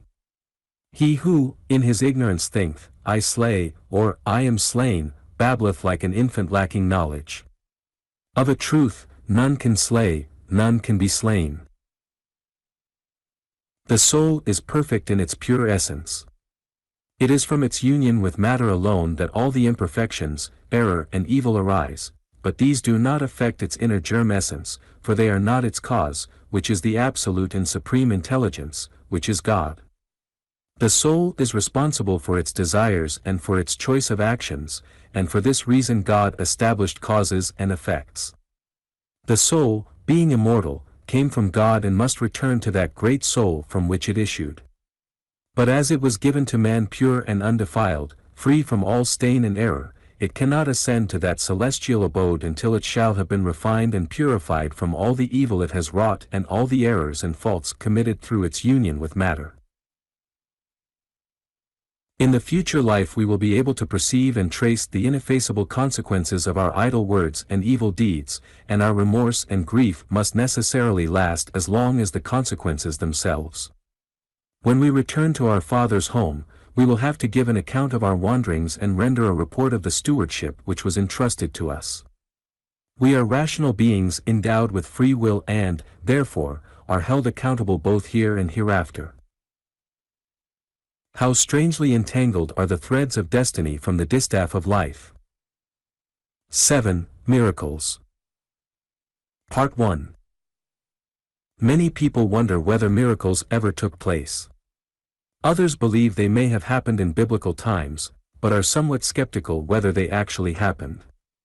They share the opinion of the agnostic who says, a miracle is an unusual phenomenon which never occurred. Many agree with Hume's idea. A miracle may be accurately defined, a transgression of a law of nature by a particular volition of the deity, or by the interposition of some invisible agent. Webster, however, approaches the truth in his explanation, an event or effect in the physical world, beyond or out of the ordinary course of things, deviating from the known laws of nature, or transcending our knowledge of these laws. Nature is indeed known to us only in a very limited degree, and known laws are few compared to the many unknown laws. And although the circumstances of the occurrence or miracles may appear unusual, they are never contrary to nature, but only contrary to nature as known to us, for everything that happens, or has happened, or will happen, can happen only through law. Also, lack of knowledge creates a belief in miracles. Happenings which we cannot explain are miraculous to us and, as we never will know all, there will always be miracles. Moreover, things that an ignorant, undeveloped man considers miraculous are quite simple to the educated and learned philosopher. Superstitious people consider all unusual things marvelous, everything not encompassed within the realm of their limited understanding. Furthermore, any event called miraculous now may easily cease to be so at some future time. Many things commonplace today would have been considered miracles not so long ago, for example, the wonders of electricity, radio, aeroplane, television, all these would have been called miracles a few years ago. The conquest of numerous diseases by science would have been regarded miracles a century back. Then, certain diseases meant certain death, for men did not know their cause and were powerless to effect a cure. So knowledge dissipates miracles. The greatest objection to miracles seems to be that facts are against them. Well, are they against them? Science declares that the universe is governed by great, natural laws, whose action is definite, constant and unchangeable, and for miracles to be produced these laws would have to be overridden, intermitted, or set aside. And this, scientists insist, cannot be done, for any interference with natural laws would instantly plunge the universe into chaos, if not destruction. They argue that natural law repudiates and rejects the idea of divine intervention, that God does not, and cannot, interfere with the laws he has created and controls. In other words, they believe that he is bound by his own laws. Now, what is the nature of deity? Is he omnipotent or is he not? He is omnipotent and, therefore, is not bound by any law. If he created them, he can overrule them or destroy them. Some of the theories advanced by scientists who doubt the omnipotence of deity are far more incredible, implausible and improbable than the truth, which is that the all-powerful Supreme Being can and does intervene in the affairs of men. It is much more reasonable to believe that he cares for his creations than to accept the scientific theory that there is nothing but cold, natural law, devoid of feeling and intelligence. Apparently men are not content to create God in their likeness, but must ascribe to him their limitations as well. In the study of miracles we can discard all ideas of accident and violation of natural law. But we cannot dismiss the action of intelligent beings other than man controlling and regulating these laws, for no miracles are performed by law alone, as behind all law there are intelligent operators. If you deny the existence of beings other than man, you have a hopeless task accounting not only for miracles, but for many other events which frequently occur. Intelligence or mind is master of natural law. A higher law can be employed to overrule and direct a lower one. Intelligence can override it, vary it, and use it however it will, and can make it work. Christ more than once hinted that, by an increase of power, ascendancy is gained over the lower and physical laws, that by faith, knowledge and power men may control things that are around them, just as the body can be made subservient to the mind power. Indications of it also pervade the history of the race down to our time. The Bible unquestionably is the greatest history of miracles. Angels are frequently mentioned in connection with them, and the angels usually appeared in human form. Furthermore, it is evident they possessed extraordinary strength and great wisdom. Then the question arises, who are angels? Angels were once human beings who have progressed to the status of angelhood, for life is immortal and progression eternal. Some are sufficiently advanced to have planetary authority, and are superhuman to an indescribable extent. There are others who control the elements, and prayer for rain has been complied with innumerable times. Moreover, all grades of intelligences are utilized in some way as agents of the Almighty. The resurrection is regarded by many people as the most impossible of miracles.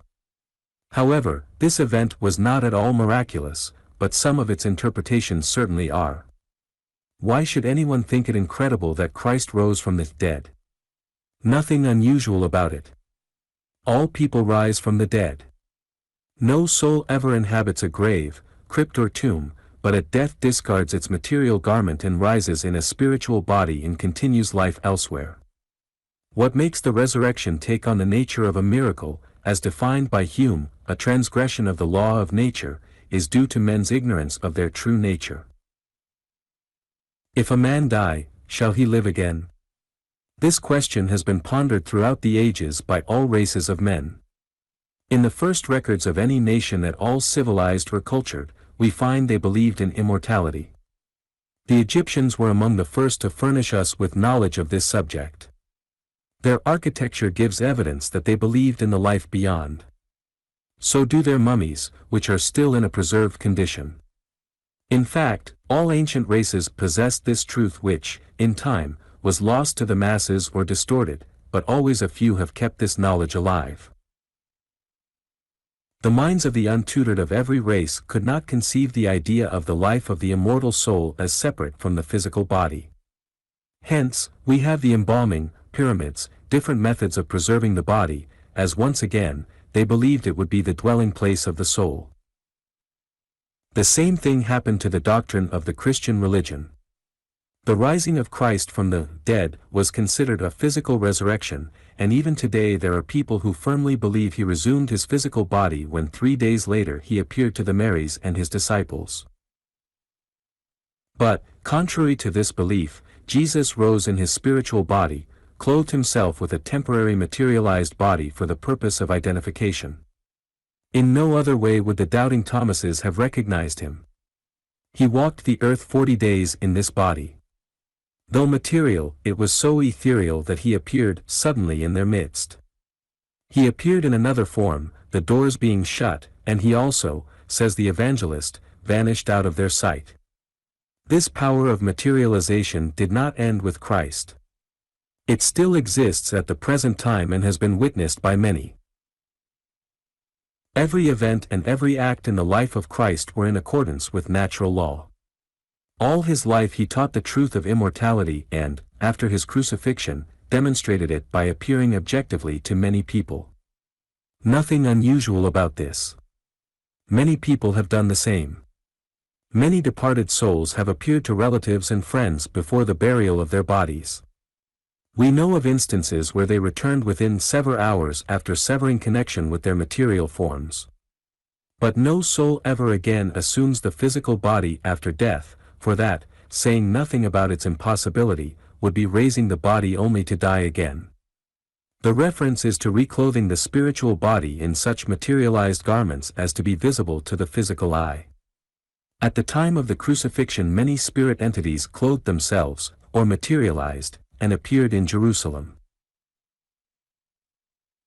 If a man die, shall he live again, is the question uppermost in the minds of people all over the world today, for they know that death has been having an unprecedented harvest in the past few years, and they seek an answer to this age-old query.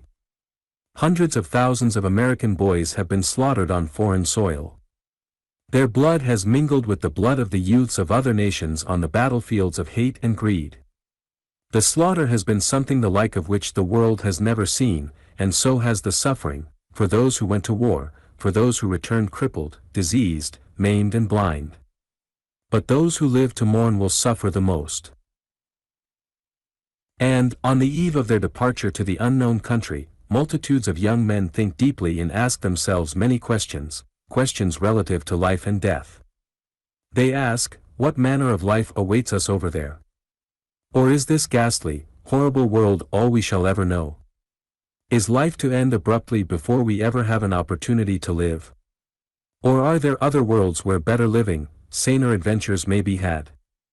Are justice, equality, brotherly love only myths, or do they have reality elsewhere? Some of these boys seek solace in religion. Others take refuge in cynicism and bitterness. Many fortify themselves with a contemptuous and reckless philosophy. Many bewildered youngsters indulge in what they believe to be a last fling. But alas, there is no last fling for a race of immortals dwelling in eternity, for life is a continuous stream of consciousness and cannot be broken into separate and isolated fragments. Life and death are one and inseparably entwined. What the world calls death is life's greatest and most beautiful adventure, for death holds the key which opens the door which cannot be opened any other way. It unfastens the gate to the spiritual realms where absolute justice, love, peace and harmony are the law. For those who do not possess actual knowledge of this truth, but must accept it on faith, we have the word of him who knew the Father, in my Father's house are many mansions, if it were not so, I would have told you. The more we unfold the more beautiful life becomes. Part 2. Prayer and the power of God figure conspicuously in the performance of all miracles, and there is no record of any authentic miracle ever having occurred without them. Christ always gave the glory of his accomplishments to God, the Father in me doeth the works. The prophets cried out to God, or called upon God, before they performed any miracle. These men of God lived and died in prayer, for they knew that without him they could do nothing. Another noticeable feature connected with miracles is the inconstant power of those who performed them. St. Paul, an outstanding healer, was not always successful and, like any other uninspired physician, prescribed wine for Timothy. Moreover, he was unable to cure his own infirmity. He writes, "For this thing I besought the Lord thrice, that it might depart from me. And he said unto me, My grace is sufficient for thee." Yet God wrought special miracles by the hands of Paul. Moses, a healer of extraordinary powers, could not cure his stammering, and Aaron was his mouthpiece whenever he addressed his people. Only with perfection and with God there are no failures. Healing formed an integral part of the ministry of the disciples and the apostles. And was it not their master's command to raise the dead and heal the sick? Jesus was eminently practical and knew that men were not interested in their souls while hunger gnawed at their stomachs, so he first fed the multitude and then preached to them. The disciples, following in his footsteps, healed as they preached, and it was their healing which attracted the people. Human nature remains much the same. People are still more interested in obtaining relief from their physical afflictions than in the welfare of their souls. And is not the human organism one of the greatest miracles on earth? But men in their colossal ignorance neglect, abuse, mutilate and desecrate this holy of holies, the temple of the living God. There never has been any cessation of miraculous healing, it is in our midst today. Countless people have had instantaneous and miraculous cures. Many have been healed through faith and prayer, or the laying on of hands after doctors had pronounced them incurable. Many incurables have been made whole at the shrine of Lourdes. Some physicians scoff at these cures, saying they are solely due to hypnotic influence acting on patients who are merely hysterical. Like the great Charcot, who denied the faith cures at Our Lady of Lourdes and then declared, "What does it matter if the patient gets well," and sent patients to Lourdes to be healed. Some 20 years ago a friend of ours was gradually going blind from glaucoma. At that time cures for this disease were more or less in the experimental stage, but he tried them all in the hope that one might effect a cure. Yet to no avail. He also submitted to several mental phases of healing, but with no better result. His eyesight finally became so impaired he could scarcely distinguish large objects. The world was closing in on him and he had reached the end of his resources. Then, one night in utter despair and abject hopelessness, he fell on his knees and cried, "My God, I have done all I could, I leave it to thee." In that instant he was healed. From a state of almost total blindness, he no longer required glasses, not even for reading. Miracles are not always beneficial, but sometimes definitely retributory in character. We know a woman who was suddenly stricken blind a short distance from a bank where she was going to deposit a considerable sum of money which she had extorted from a poor man. She had loaned him the money for a stipulated period, at the end of which he was unable to repay due to unemployment and illness. But, nevertheless, she was determined to have her money. So she hounded and harassed the unfortunate man who, in order to get out of her clutches, borrowed the money elsewhere and repaid her. She paid dearly for her cupidity. Total blindness for over a year, many months more of only partial vision. Not only this, in her terror and confusion at suddenly being blind, she dropped her purse in the street and it was never recovered. A modern miracle occurred at Dunkirk. In reading first-hand accounts one has the feeling from first to last that there was something miraculous about the entire 10 days of evacuation, that there were forces at work not attributable to human beings. The whole thing, as one writer observed, was covered with a strange feeling of something supernatural. The pier at Dunkirk, their only avenue of escape, was the unceasing target of bombs and shellfire throughout, yet it never was hit. God sent a wind which crushed the Spanish Armada. This time God withheld the wind. The Board of Admiralty thought they would be lucky if 30,000 could be saved, but 335,000 men escaped. If that was not a miracle, there never was a miracle. Dunkirk's parallel is found in the book of 2 Kings, where Elisha and his servant found themselves surrounded by a host of chariots and horses sent by the king of Syria. Elisha possessed the disconcerting faculty of being able to hear what the king spake in his bedchamber, many miles distant, who for this reason sought to seize Elisha. The servant was frightened, so Elisha prayed that his eyes might be opened. He saw, and behold, the mountains were full of horses and chariots of fire round Elisha.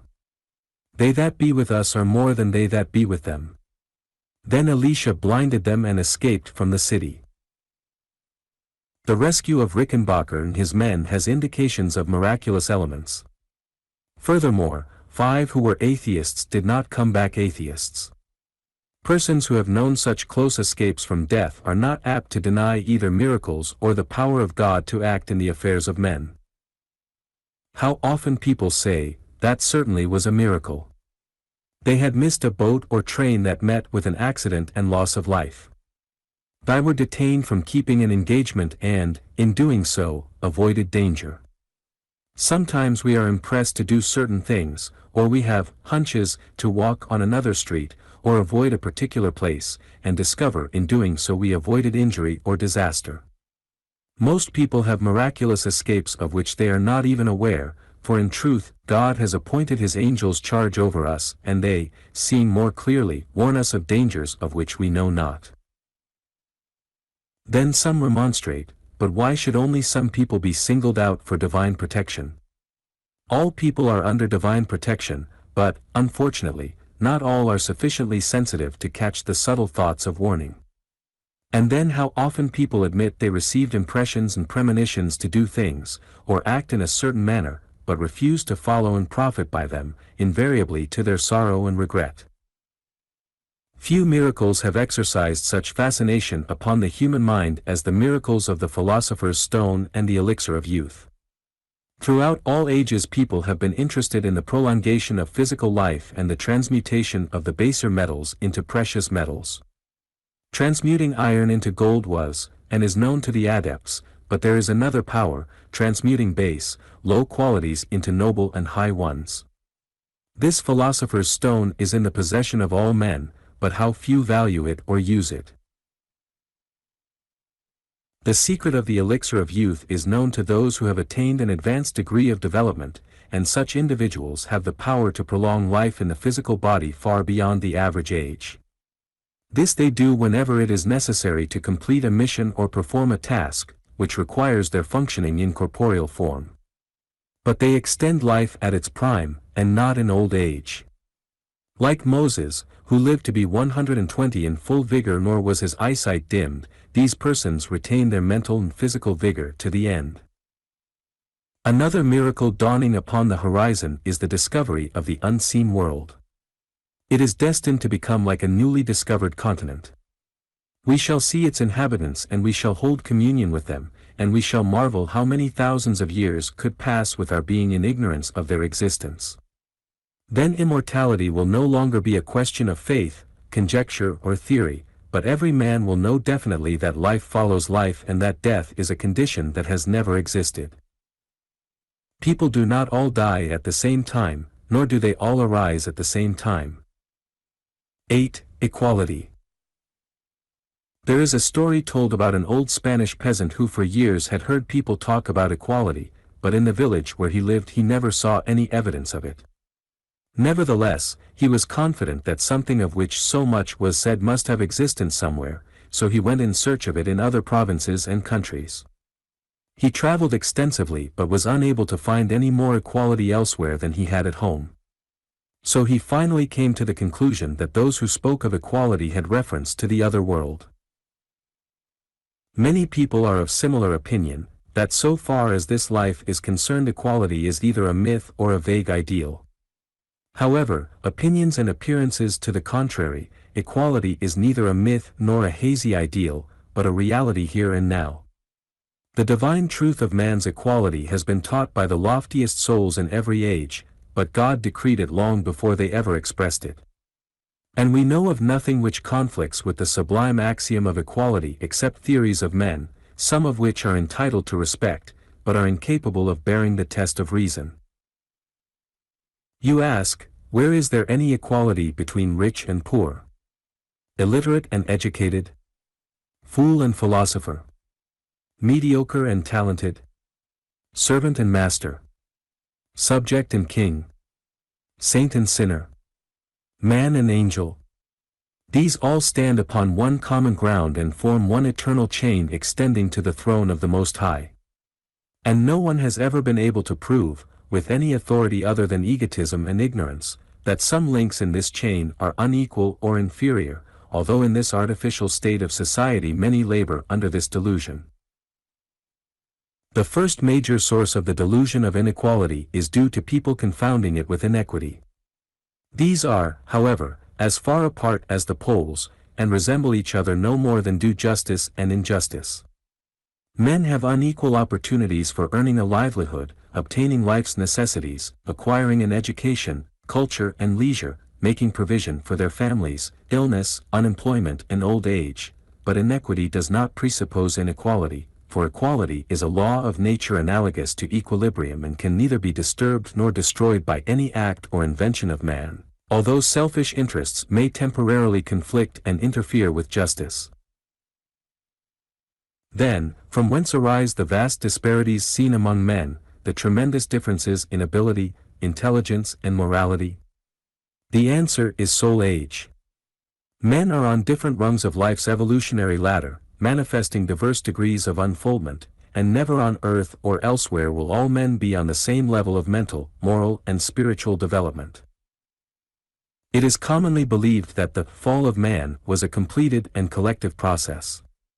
But, instead, souls are continually falling into materiality, imperfection and error, and, through a series of migrations, gradually reach earth and become clothed in the terrestrial bodies they attracted. While evolution is now an accepted fact for all thinking people, involution, however, is regarded with considerable incredulity. Yet of necessity there can be no evolution without involution, therefore, souls involve before they evolve. Nature's author, being no respecter of persons, creates all men equal and unlike, and men's differences date from the time of their involutionary pilgrimage into matter, not from the time of physical birth. At this time souls already are endowed with definite personalities, marked characteristics, developed talents and pronounced sympathies and antipathies. Moreover, immense gulfs often separate their moral, mental and spiritual acquirements.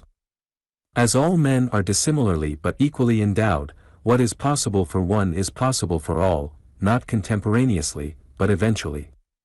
Inasmuch as human nature is constant, no two men will ever be, or can be exactly alike.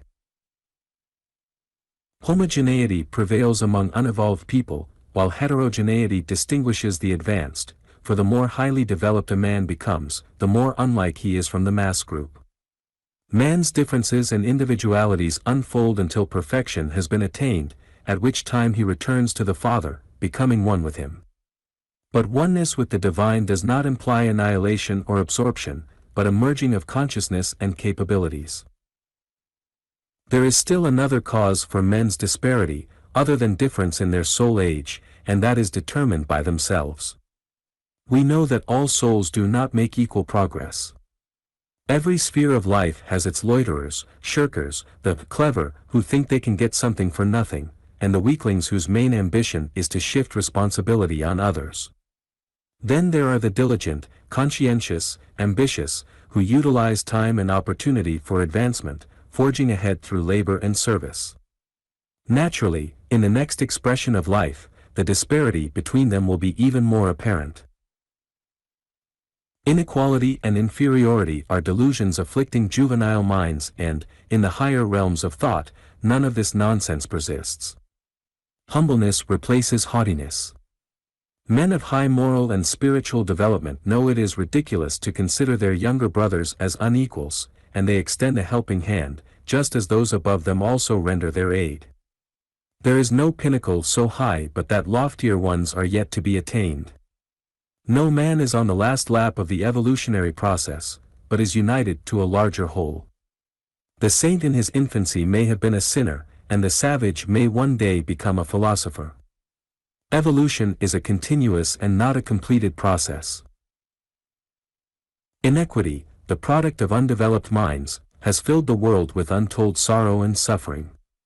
It has brought penury, poverty, privation, destitution, hunger, distress and anguish to millions of people, whose daily life is a crucifixion and a martyrdom of a struggle for existence.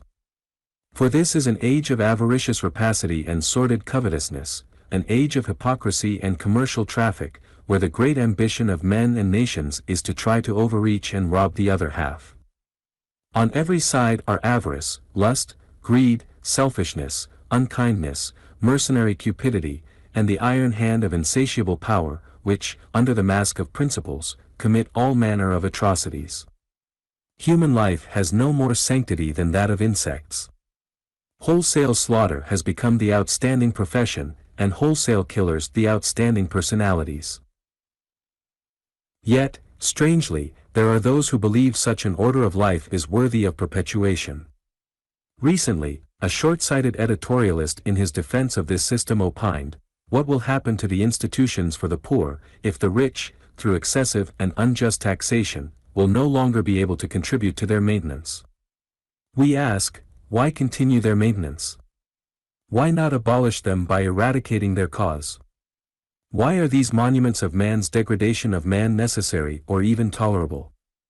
Are there different creations of men requiring different methods of treatment?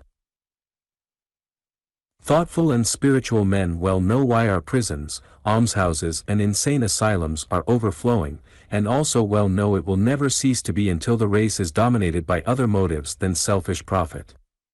There is something radically wrong with a civilization that measures a man's equality by the size of his pocketbook.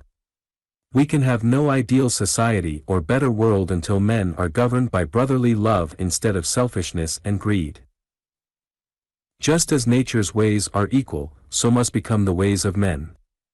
Political equality was the first step in this direction, and this is being followed by more economic equality. Most men are beginning to doubt that God created this world and everything in it for the private property and the enjoyment of a few, but to be equally shared by all. And, in the new order dawning upon the horizon, man will have to do something more besides accumulate wealth to be an object of respect and admiration. Service will be the future badge of distinction. Contributing to the enlightenment and enrichment of other lives will be the hallmark of greatness. Recognition will be determined by the achievements advancing civilization. Cooperation and not competition will prevail. The heartless desire to outsmart the other fellow exists only on the earth plane where material things are concerned. Nor is there any competition in spiritual things where service to humanity is involved. Motives actuated by a soul urge are in harmony, but, when it comes to money and material possessions, just the reverse condition is true. When two men love the same gold mine or oil well, entirely different feelings ensue, and it has not been unknown for one of them to dispatch the other into eternity.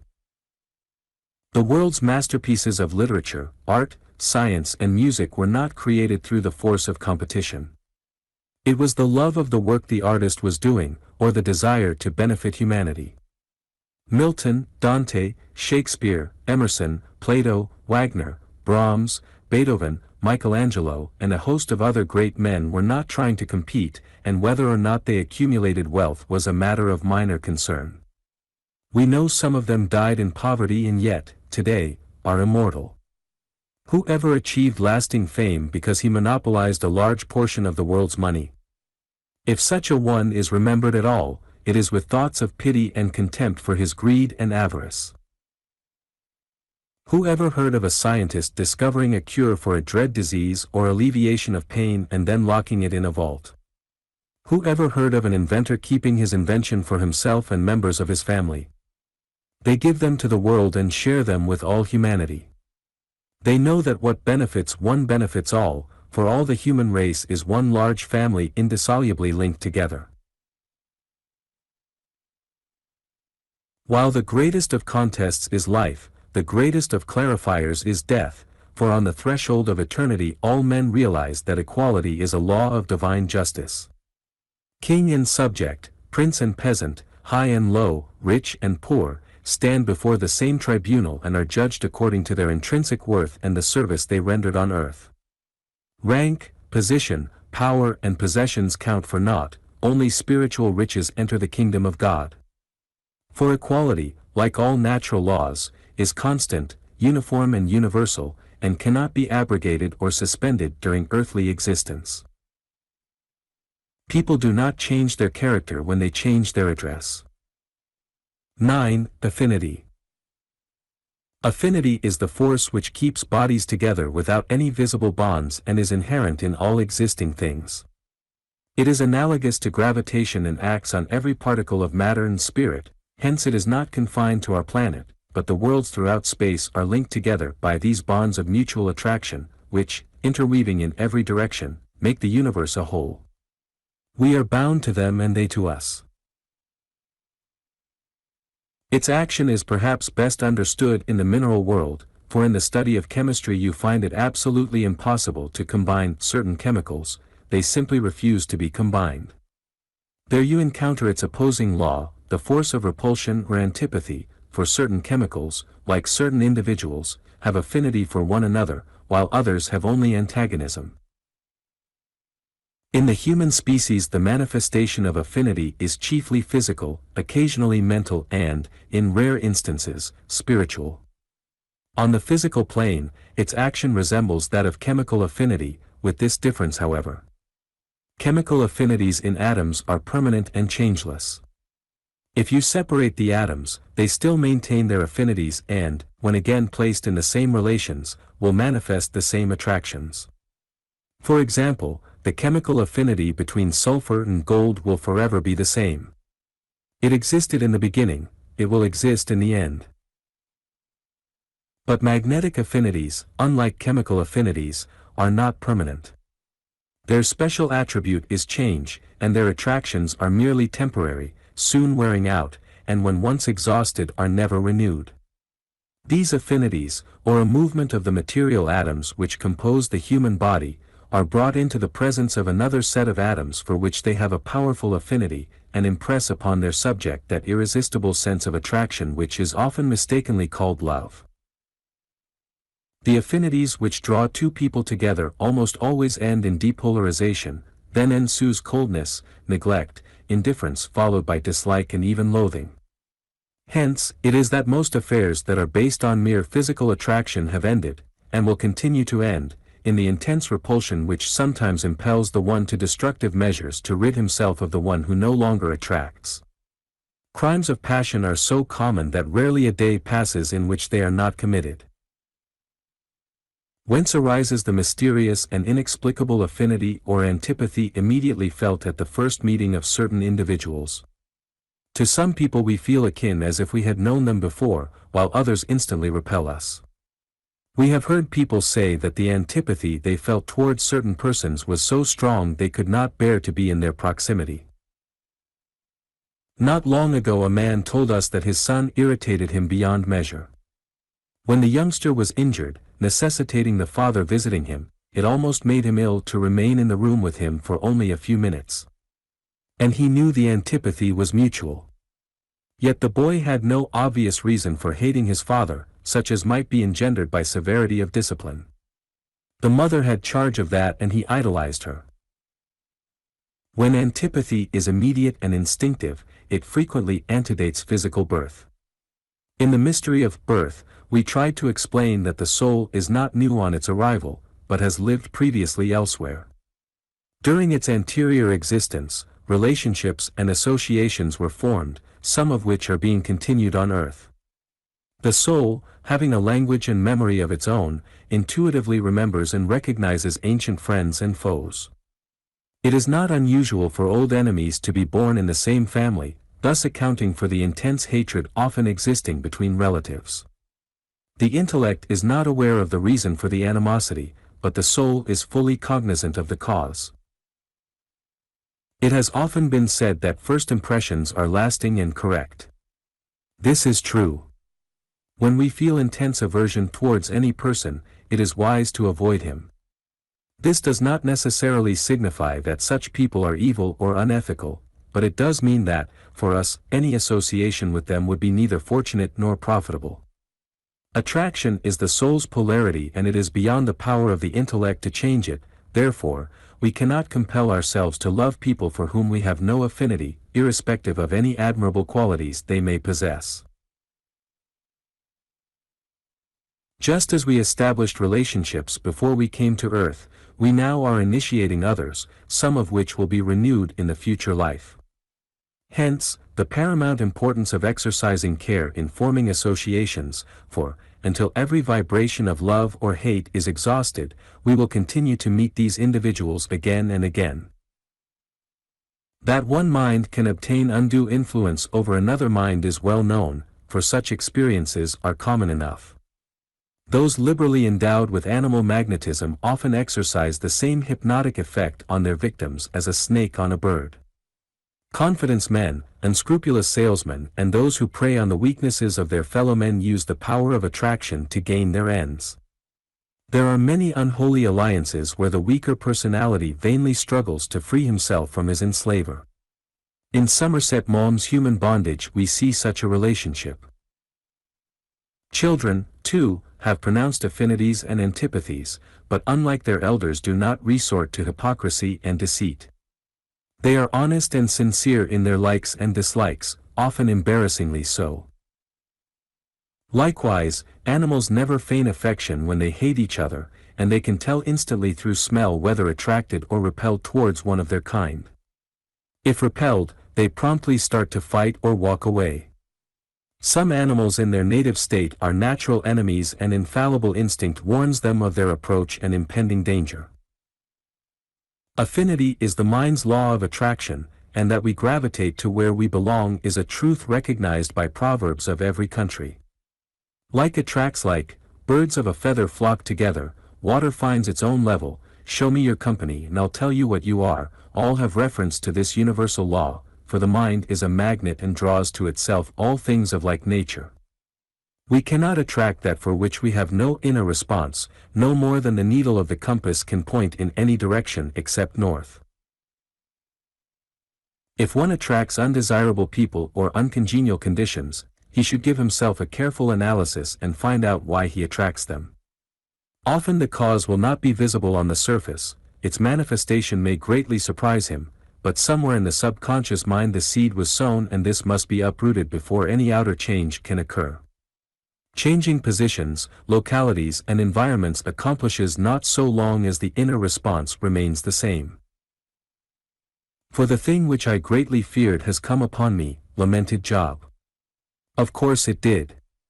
Nothing in the universe could have prevented it, for through the immutable law of attraction we draw to ourselves whatever we have been thinking.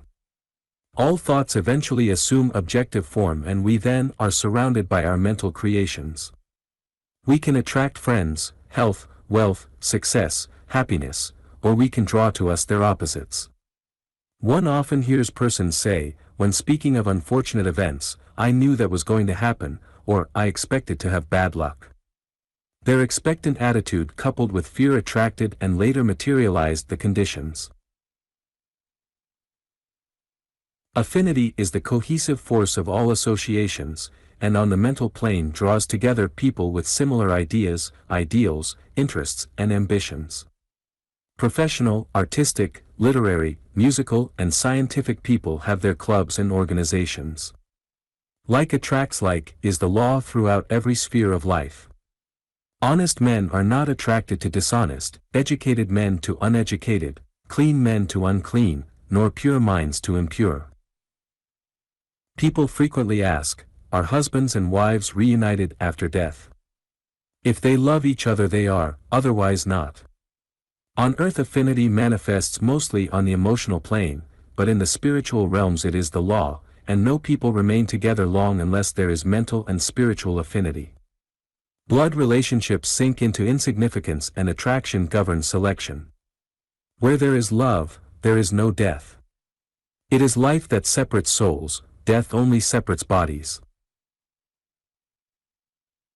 On passing to the next sphere of expression people immediately gravitate to the place for which they have prepared themselves by work and service. For contrary to popular fallacies, death changes one no more than traveling to another city or country. It confers no benefits and effects no alteration in character. Therefore, the things for which we have affinity here, we will continue to attract over there. Material interests and desires will bind us to the earth plane, while spiritual aspirations and inclinations will liberate the soul and enable it to function more freely. Ultimately, the miseries and materialities of this life become burdens. Human association no longer satisfies. The soul longs for its native eternity, for the power of the soul to anticipate realities is so perfect that, on its arrival there, a sense of familiarity steals over the mind, as though it had many times before witnessed the same scenes. And through the universal law of affinity we shall be reunited with those we love. Man is so constituted that he can enjoy nothing alone. Individuality. What is individuality? How does it differ from personality? From character? Is it permanent or transitory? Do souls retain their individuality after death? These are recurring questions. In the progression of nature, from the lowest living substance to the complex organization of man, everything follows the principle of evolution. Progression continues until the innermost is a perfected and individualized expression of divine essence. The principle of spirit existed eternally emanating from the fountain of spirit, but it could not be individualized and made manifest without organisms. Man's ancestry is dual, Father God and Mother Nature, and earthly parents. From his celestial progenitors he derives his individuality. It is the mold into which the soul is cast at spiritual birth. As ages often separate spiritual and physical birth, individuality is already formed at the soul's advent into the corporeal form. Most persons first exhibit that character which they have inherited from their immediate progenitors. Later, their individuality asserts itself. Individuality is the mental stamp we give our actions, we label everything with it. Every one of us has his own particular way of doing things, it is always unconsciously present and connected with everything we do. Individuality is not to be confused with peculiarities, mannerisms or eccentricities, for it is not a matter of externalities. It is innate and not subject to modification, alteration or eradication. Individuality, or the foundation character, is innately divine and beautiful. It is godlike because it is an individualized portion of the creative principle. This radical and imperishable character is permanent. The progenitory character which man inherits from his earthly parents is alterable, and its patently acquired imperfections ultimately pass away, but his individuality remains forever the same. Few, if any, individuals have ever been able to change the behavior pattern of their childhood, though in adult life they found themselves in entirely different surroundings and situations. The psychic life does not and cannot change its foundation, and the characteristics of an adult are noticeable in his infancy. A change of attitude in adult life need not necessarily signify a change of behavior pattern. Psychiatry also has revealed that the phenomena of the soul life are of one incontrovertible and continuous pattern, that no change takes place from childhood to maturity. Students and thinkers of old reached the same conclusion, that is, that human nature has a fixed and unalterable basis. This, however, does not imply that man is not an accountable being, for man has free will and is the architect of his character. Character is inherited and acquired. It is the medium through which the soul expresses itself, or that form by which the mind manifests. But the character is not the soul, neither is it an expression of man's inward nature. Inward nature is compelled to express itself through form, but such form may be the creation of an unfortunate parentage or education. Character is the sum total of fixed habits gradually acquired by manner of thinking and living. Although not permanent, it is constant, for no one believes that any man can suddenly change his character. A leopard does not change his spots, is the biblical version of this truth. If a man tells you the mountain has moved, believe him. But if he tells you he has changed his nature, believe him not, says the Mohammedan. And, like the cat in Aesop's fable who changed herself into a fine lady until one day at a banquet, when a mouse ran across the board, she completely forgot her acquired nature and became a cat again. Human nature may lie buried or submerged for long periods, but under stress or strain promptly asserts itself and comes to the surface. As all created and acquired things contain within themselves the elements of change and perishability, so character may be rebuilt or completely torn down and another constructed. Good habits can be acquired in place of bad ones and constructive principles for destructive ones. Determination, application and the emulation of those who have strong, determined characters are the tools for character building. Unlike character, which is deeply ingrained, personality is a surface quality and is always flux. It is the mask which men put on or take off at will. There are people who change their personality according to their associates, surroundings, or objectives to be obtained. They exhibit one face to their family, another to friends, clients, servants and strangers. Many people have completely altered their personalities when they discovered it militated against their progress and success, or, to use the current expression, streamlined it. Personality is a definite asset for anyone aspiring to a public career. Actors and actresses with personality are box office favorites. Physicians with a good bedside manner never lack for patients. Politicians with magnetism have the masses following them like the Pied Piper of Hamelin. Orators with eloquence hypnotize people into doing things which are totally prejudicial to their own interest and welfare. Often these molders of public opinion and action have absolutely nothing to offer except their personality. The most worthless and weakest persons frequently have a fascinating personality.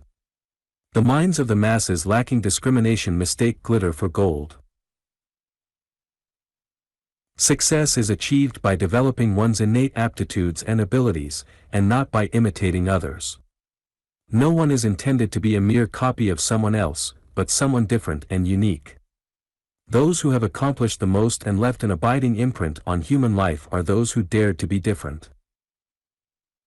Neither insanity nor idiocy can affect or change individuality, as these conditions pertain to that part of man that is transient and perishable. While often startling and radical changes occur in the personality and character manifestation, the inner and real man remains the same. Any knowledge, talent or skill a person had before his mental aberration he will manifest again when freed from the physical body. Defective brains and diseased bodies do not exist in the spirit world, as death mercifully terminates afflictions resulting from these causes.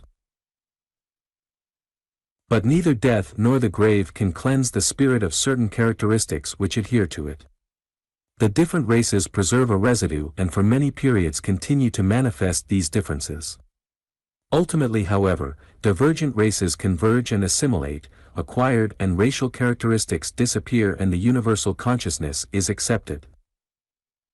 Each individual will differ everlastingly from every other individual. There is no one type proper to all mankind. Human nature is organized and equipped for progression throughout the ages. Each faculty and quality of one's being is replete with an irresistible tendency to unfold in the direction of an endless career.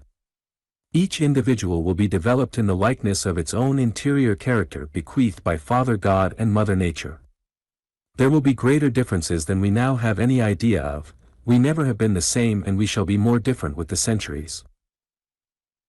Were spirits constituted alike, they would gravitate to one center, but being constitutionally dissimilar they can neither be merged into one another nor lose themselves, as some have been led to suppose, in the universal spirit or great creative mind.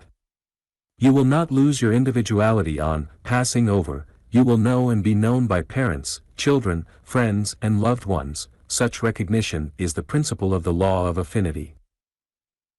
The ultimate purpose of nature and God is to individualize the divine and universal principle. But individualization does not mean separation from God and the rest of creation. The illusion of separateness has caused more sorrow and suffering than any other fallacy. The sun's rays are individual, but never severed from their central source. The branches and leaves are individual, but have no life apart from the parent tree. So with man, he is individual yet forever one with Father God and all created things. Summing up. Individuality is what God has made man, character is what man has made himself, personality is the mask which he wears.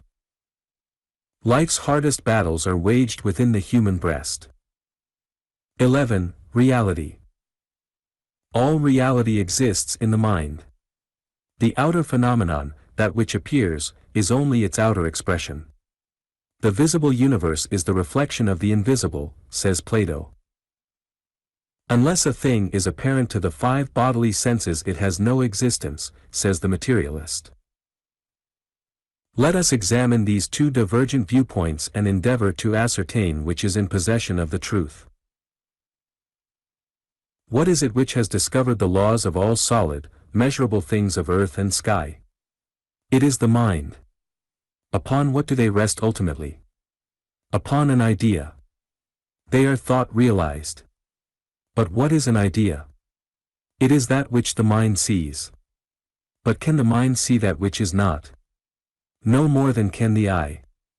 These things which the eye sees, the atom, flower, tree, plant, house, etc., on this side are objects, on the other or reverse side they are thought.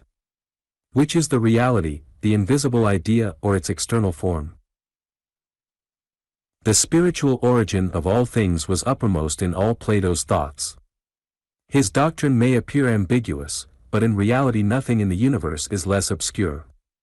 Cause and reality are within, effects and unrealities are without and prove the invisible by the visible, and this is seen immediately when the reversal of the usual process is followed by reasoning, which is inductive, or from effect to cause, rather than from cause to effect. The generality of men are convinced of the reality of things only in proportion as is evident to their senses. Whatsoever is invisible and imperceptible is for them doubtful or non-existent. The external tests of truth and reality are, however, invariably deceptive. Reasoning from cause to effect is the one sure guide to truth, this, to be followed by analogy and association, as carrying direct evidence to the mind of that which is beyond the senses.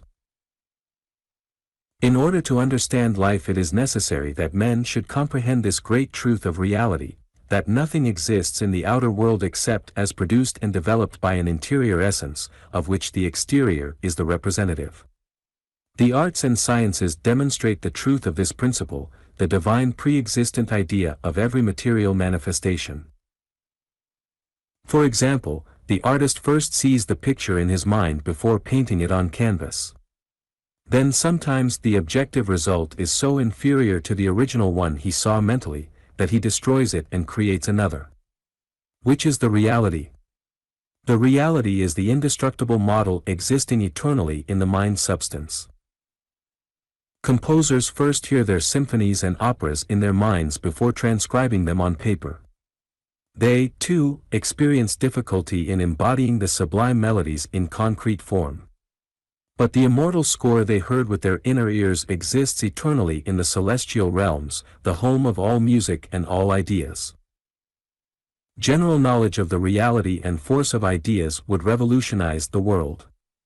Rulers know their reality and their power and fear them more than bombs, torpedoes, guns and dynamite, because they know full well they cannot blast ideas out of existence. Consequently, they mobilize the minds of the masses at the same time, in the same way, and for the same purpose as the army and navy. Otherwise wars would be impossible. But the masses, ignorant of the process, permit their minds to be enslaved. Physical bondage they would resist to their last breath, but control of their minds, of far more worth, they relinquish without a struggle. The infinite pity of it all. Their minds in bondage they are no longer free, even with their bodies at liberty, and they follow the bellwether like a flock of sheep, no matter into what absurdity, even to danger and to death, not realizing that, so long as they act like unthinking sheep, they will share the same fate as sheep. The battle cry of freedom has rung down through the ages and people are always looking for a liberator to free them. The people will never be free until they free themselves through the exercise of thought and their God-given prerogative to reason for themselves. Those who deny men this right are their enemies and exploiters. Why fear to think? Who can prevent it? Bodies can be liquidated, free speech suppressed, but no power on earth can invade the kingdom of mind. The most powerful army cannot take possession of a single idea. The most cruel autocrat cannot destroy a solitary thought. No despot can hinder a man from thinking anything under the sun he chooses, or prevent him from sending these thoughts to others all over the world. And through the power of thought people can free themselves, for by uniting mentally they can effect any change they desire, accomplish any plan or project for the benefit of mankind. Thoughts are the tools man uses to bring invisible things into visible form.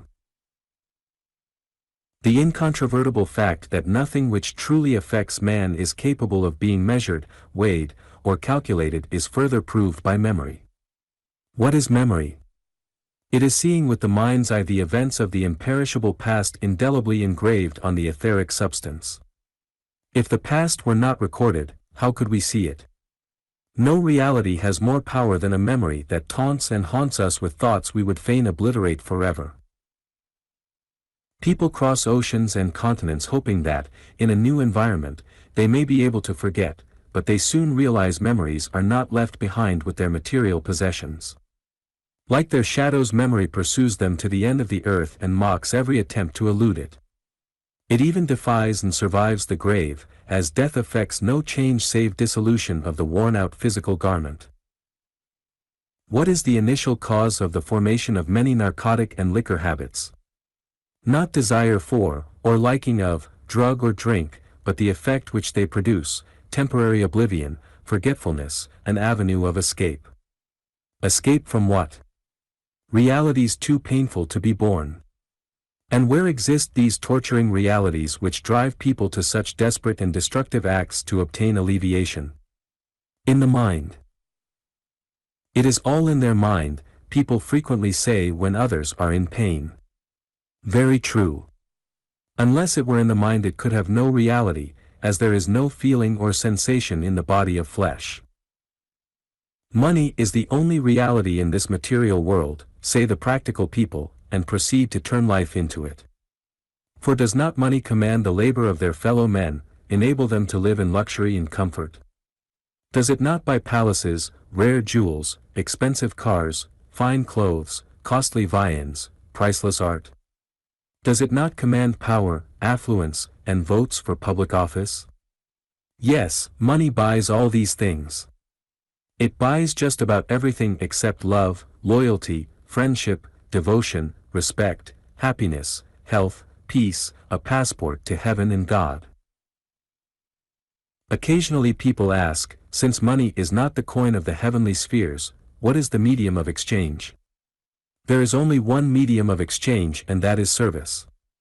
In reality, it is the only true one here, it is the only one with which realities can be obtained. Since the mind can see that which is invisible to the physical eyes, may it not sometimes have the power to behold God? Atheists deny the reality of God on the grounds that no one has ever seen him. They could just as logically deny the reality of man because no one has ever seen him. True, we are all familiar with the outer aspect of man, his physical body which is transient and changeable, but who has seen the reality, that which is within? And has not God also an external form? The outer universe is a visible manifestation of the indwelling deity. Nature is the body and God the soul. God has the same relation to the universe as man to his body, he is the spirit, the animating and sustaining principle, for God is both formless and also with form. So men who deny the reality of God's existence should also deny their own, if they wish to be consistent in their argument. No effect can be without a cause, therefore, it follows that man must have a cause, or origin, who is no other than God. We should believe in God because we believe in ourselves. This is the correct order and precedence of things. Man is sufficient to prove God's existence, and is the best proof we can possess. And in our search for God we should begin at the near end, man. The reality of man proves the reality of his Creator. Is immortality a reality? Some claim not, and deny its reality on the same grounds that atheists deny the existence of God. No one has ever been able to prove it. Such assertions transcend all bounds of fallaciousness and presumptuousness.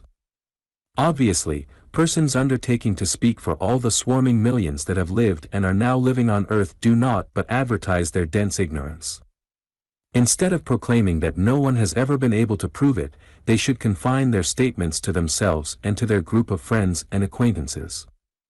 We have known a number of these unbelievers, and their rejection of immortality seems to be mostly due to their fear of it. Ignorance is a poor authority. Immortality has always been and is today a reality to innumerable people who have not had any palpable experience or optical and auditory demonstration. Those who are conscious of their true nature have no doubt of its reality. How could it be otherwise? Since God and man are inseparable, man cannot escape immortality. Man's consciousness and intelligence cannot be annihilated any more than can the deities, as man exists coeternally with him. And immortality means nothing unless accompanied by intelligence, memory, recognition of friends and loved ones. Furthermore, the scientifically proven facts of the indestructibility of matter and the conservation of energy have convinced many intelligent minds of the truth of immortality. In reality, all created things are eternal. Warp and woof of life are love and service. 12. Immortality. Numerous are the reasons advanced of why the world has seemingly gone to pieces. Extraordinary is the ingenuity writers display in avoiding the natural and obvious explanation. Some even delve into astrology in their efforts to evade acknowledging the sole and direct cause, which is none other than materialism. The destructive doctrine of annihilation with its inevitable outcome has superseded the truth of immortality, nearly all semblance of morality has disappeared and corruption reigns supreme. Rulers seem to be obsessed with the maniacal idea that civilization is advanced and people improved if the earth is drenched with blood, that human sacrifices will make this world better. Ostensibly, World War I was for this purpose, and everyone knows the result. It set the stage for World War II and made a bumper crop of millionaires. Only money is sacred to materialistic people, human lives are conscripted but capital exempted. Only because the minds of the masses are drugged is such a preposterous condition possible, otherwise lives would be sacred and wealth conscripted. The most imperative need of the world today is for a philosophy which shall destroy materialism, reconcile brother with brother, acquaint men with their origin, duty and destiny, and enlighten them of the truth of immortality. Universal knowledge of immortality will revolutionize the world because it will rationalize men's conduct. Men conscious of immortality will not hate or kill their fellow men, realizing that what they do to another they do also to themselves and to God. Now unenlightened and egotistical leaders believe that by purges, liquidations and wars they are destroying life, which would make their crimes infinitely more diabolical.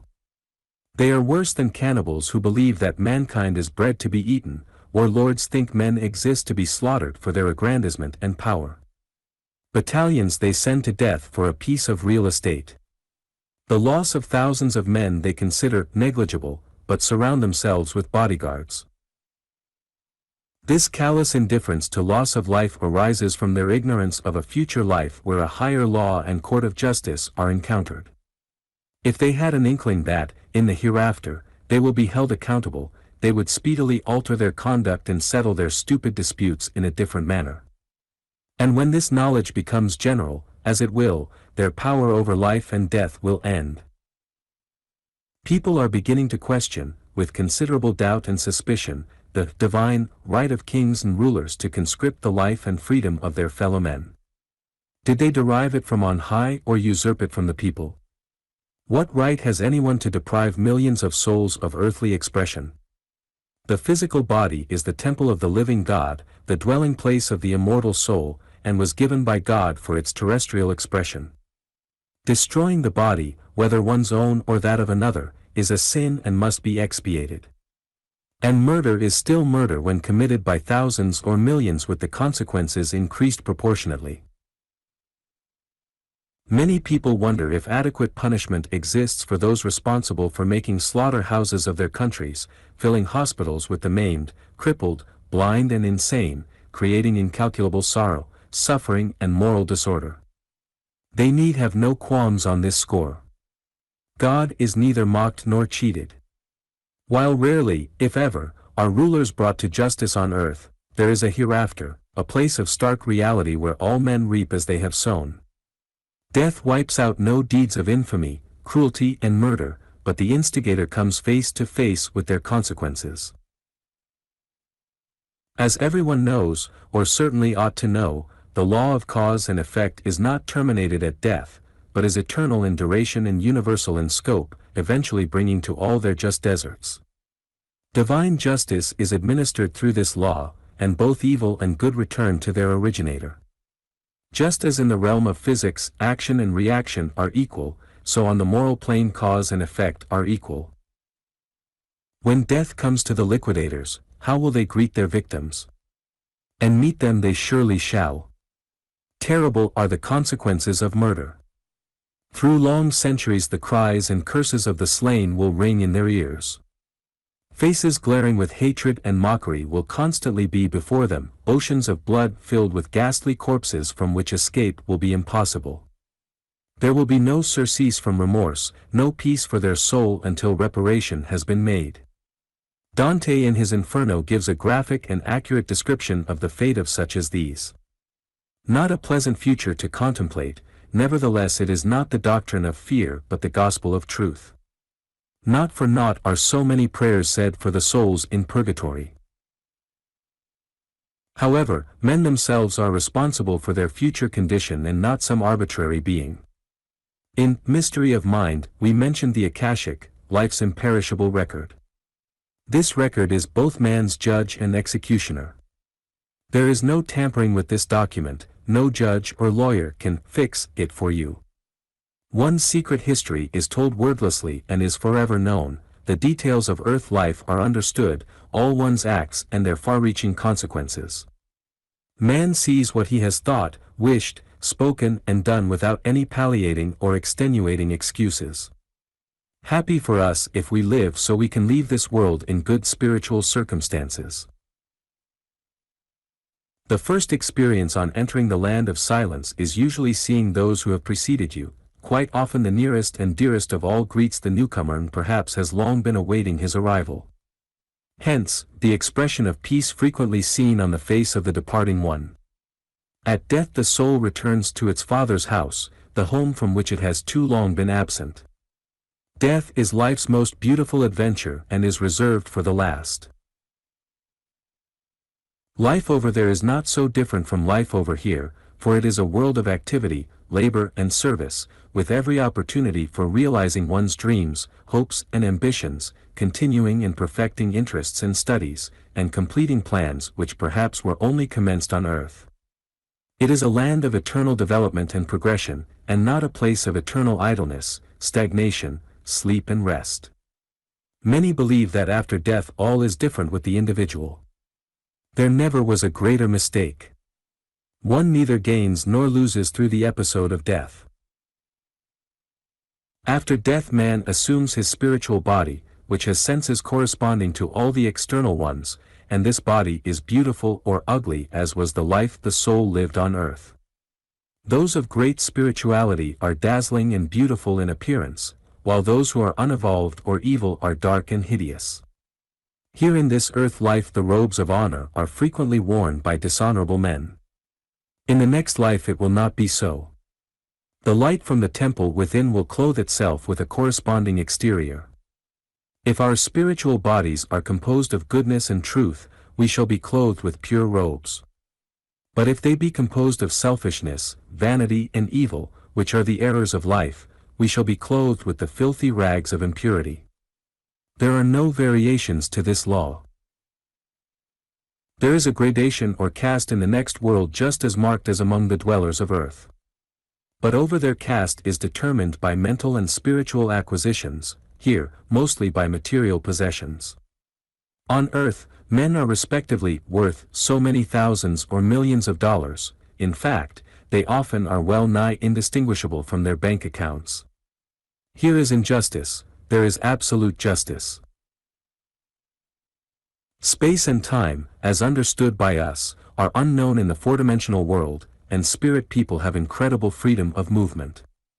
Their power is higher than organic force, their will overcomes material gravity, and they can rise and float with the speed of light upon the ether. A voyage on the celestial seas is quicker and more easily accomplished than a telegraph operator can transmit events for the daily press. Will is their motive power, and, where they will to be, they are. There are no barriers between this world and the spiritual spheres except the false ones which men have created in their minds. The spiritual worlds are around and above us, and we are under the constant scrutiny of its inhabitants. Their eyes are clairvoyant and they are well acquainted with what we are doing, and they also know well what we are thinking. If people realize that thousands of eyes witness every deed, there would be a great decrease in crime and evil doing. If the transgressor knew that he was being watched and accompanied every step, from the planning to the execution of his crime, that his conduct was causing untold suffering and anguish to those who see what he is doing though powerless to prevent it, much of our crime would disappear. How fares it with the multitude of young men slain for causes no one can understand? Prematurely wrenched from the body, they find themselves in the next expression of life bewildered and confounded, emotionally, mentally and spiritually unprepared. They are met and cared for by those who understand and they gradually are made aware of their new status. Liberated from the dense body, their consciousness expands and activity increases, affording them innumerable opportunities for sending thoughts to people on earth. Their telepathic ability to impress those in the flesh is mainly responsible for the growing interest in what lies beyond.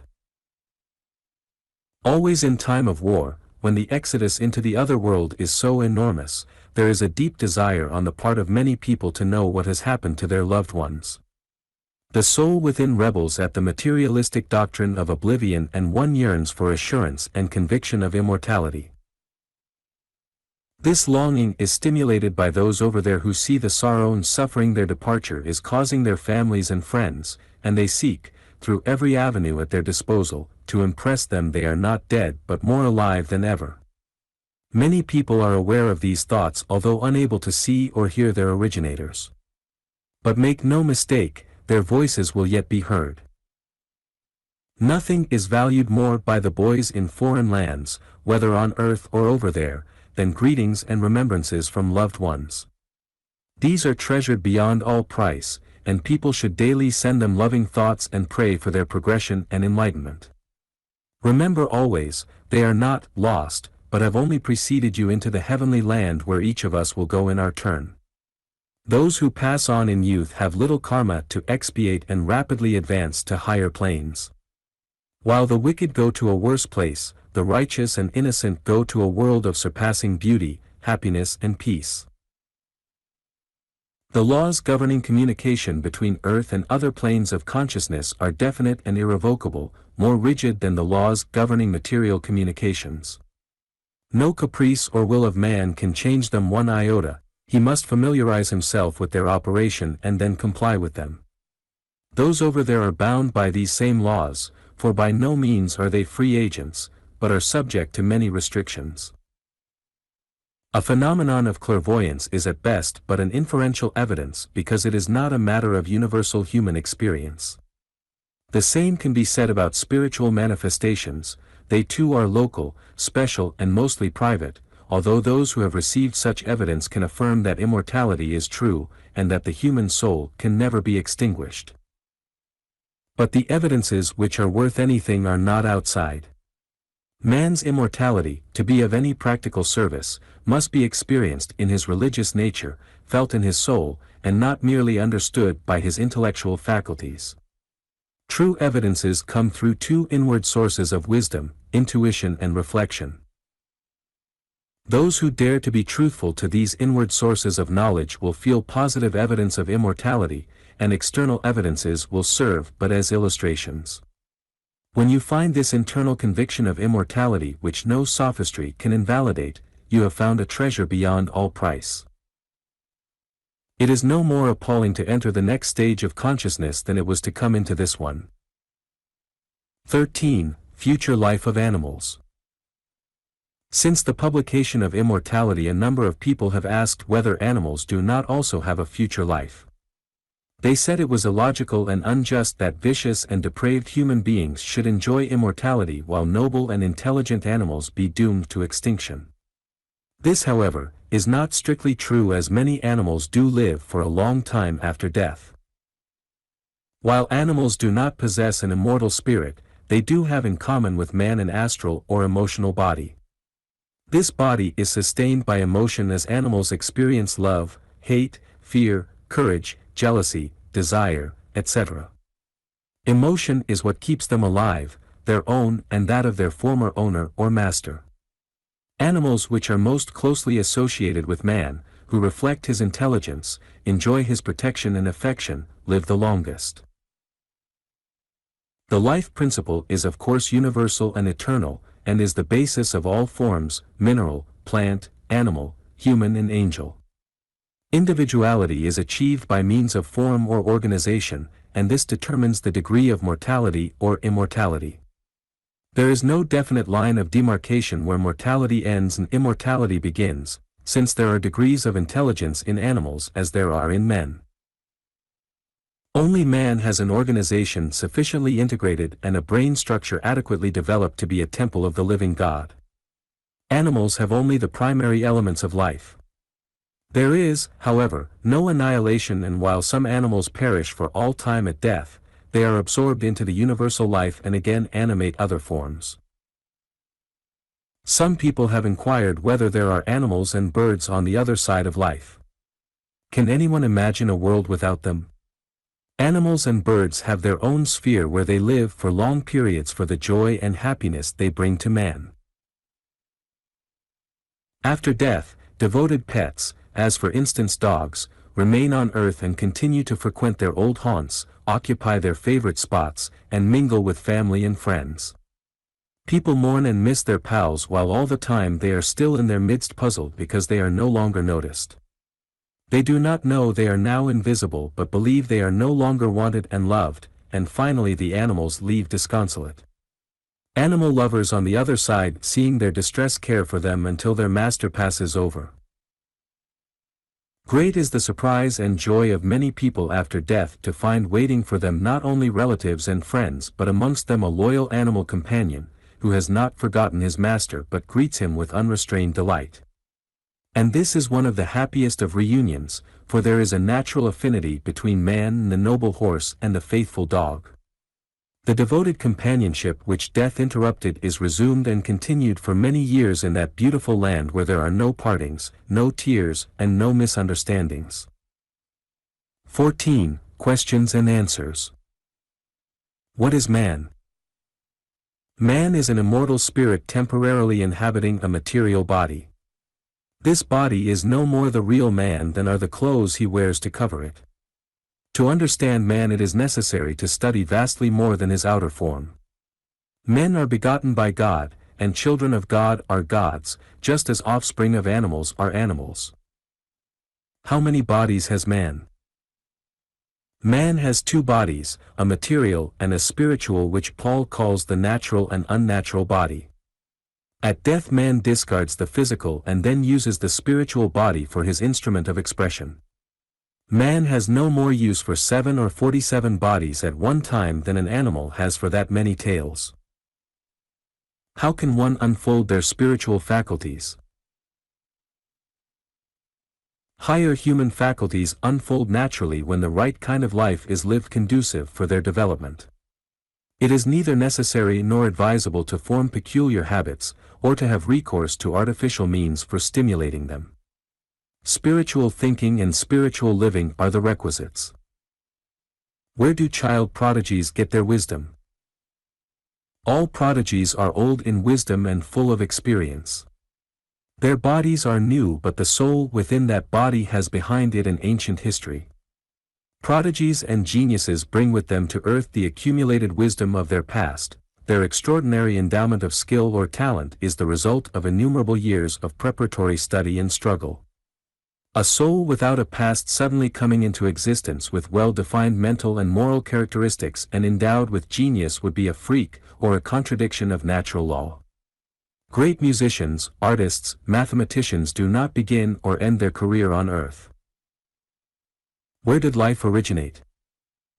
Material scientists say from matter. Spiritual philosophers aver that the first cause of all things is spirit or God. According to the ancients, the first immigrants to Earth came without material bodies, after having accomplished missions on other planets while incarnated in bodies adapted to conditions there prevailing. The regions of the far north supposedly were first inhabited by physical humanity. The fall of man into matter is a truth allegorically depicted in the Bible, his becoming gradually provided with clothes of skin and flesh, as a protection against the injurious influences of his surroundings on earth. Where is God? Since God is omnipresent, where is he not? In him we live and move and have our being, and we are this instant as close to him as we ever will be. Intimate awareness of his presence is realized when we know that God and man are one. What is the perfect religion? There is only one religion, and that is perfect. Love. Thou shalt love the Lord thy God with all thy heart, and with all thy soul, and with all thy strength, and with all thy mind, and thy neighbor as thyself. Which is the most important law? Love is the law that rules the universe and is the most important one. He who observes this law is in harmony with all the others. Why does God permit war? When God endowed men with free will, he undoubtedly knew they would abuse it. However, he does not arbitrarily deprive them of it because they choose to violate his commandments, but permits men to slaughter one another and to reap the consequences thereof. By the exercise of free will men make their own destiny, create their joy or sorrow, and in this way gain wisdom. It is blasphemous for men to pray to God to be on their side when they murder their brothers. If they wish to be on God's side, they must keep his laws. If men do not like the suffering engendered by sin, they should cease sinning. Are war criminals ever punished? Rarely, if ever, on earth, but there is a higher tribunal where all men receive their just deserts. The real war criminals are seldom known to the people who suffer the losses and bear the brunt of war, but they are known to God. Rulers are only an effect of the people they govern, and if the rulers are corrupt, so are the people. Until the masses become competent to rule themselves, they will be controlled and exploited by politicians and profiteers. The key to liberation is in their own hands, but they are too blind to use it. Why does God punish innocent people? Firstly, God never punishes anyone, innocent or guilty. We punish ourselves by violating his laws. Secondly, there are no innocent victims. Sooner or later our deeds overtake us and we reap as we have sown. Why are so many prayers unanswered? Many prayers are answered by remaining unanswered. Not all people pray wisely, and it would be to their detriment if their requests were granted. All prayers are answered or unanswered according to the need and the ultimate good of the petitioner. Many think that prayer will change the laws of nature, or intervene between a cause and its effect. Asking God to change the law is futile. The wise man prays for guidance, to be shown how he can work himself out of the conditions he has created. Nor does God do for us what we should do ourselves. God moves when we move, and his hands are many hands. In heaven he works through angels, and on earth through men. Has thought the power to heal? As thought has the power to make people violently ill, and even kill them, which it often has by bad news such as the passing of a loved one, it assuredly has the power to alleviate and heal. All things have a mental origin, and disease and its cure are no exceptions. Thought is the creative power and can be used either constructively or destructively. People can think themselves ill, unhappy and unsuccessful, or they can create the opposite conditions. By changing your opinion of yourself, you change yourself, and you certainly won't accomplish much until you think you can. What is the cause and cure of suffering?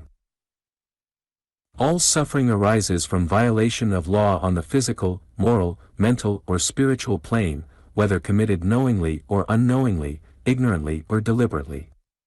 It is a corrective and educational experience and altogether necessary. There can be no real emancipation from suffering until men can no longer derive benefit from its continuance. Ignorance is the cause of all suffering, and suffering will cease when ignorance ceases. Where does evil originate? Evil or the devil is no person but a force created for good but used for evil. Nothing but good comes from the Infinite One or God. All evil has its origin in man, so if man wants to see the devil he should look within himself. Similarly, if he wants to find God he must see him within himself and his fellow men. Where is heaven and hell? Heaven and hell are not localities so much as states of consciousness, current realities as well as future conditions.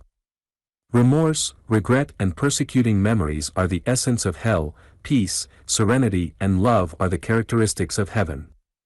Hell is the reflex of men's vices, crimes and sins. Heaven is the effect of living in harmony with the laws of God. Every soul creates its own heaven or hell, here or hereafter. Death changes only the situation, not the condition of the soul. There is no rest for the wicked, is an actual truth.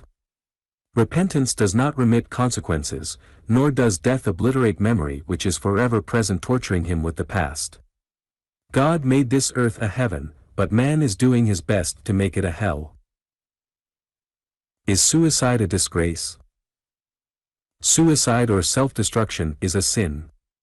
No man has the right to take his own life or that of another. Furthermore, suicide accomplishes naught, but is in reality a jump from the frying pan into the fire. The individual does not run out on life as he supposes but finds himself more alive than before. He is bound to earth with his obligations still to meet, his problems to solve, his duties to perform, but no longer having his physical body it takes him longer. Instead of liberation he has found slavery.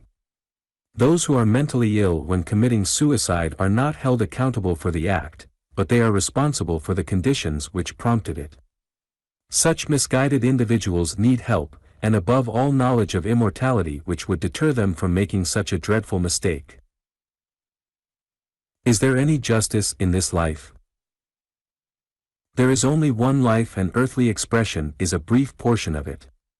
One cannot look upon a single span of life and judge of anything.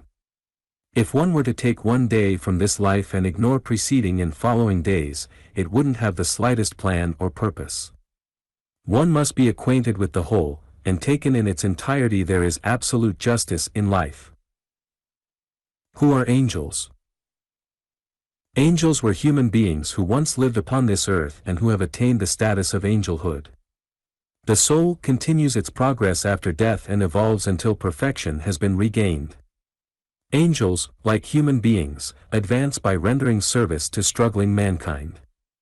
There appeared an angel unto Jesus, from heaven, strengthening him, now, as then, they draw nigh in our hour of need and administer unto us. The end.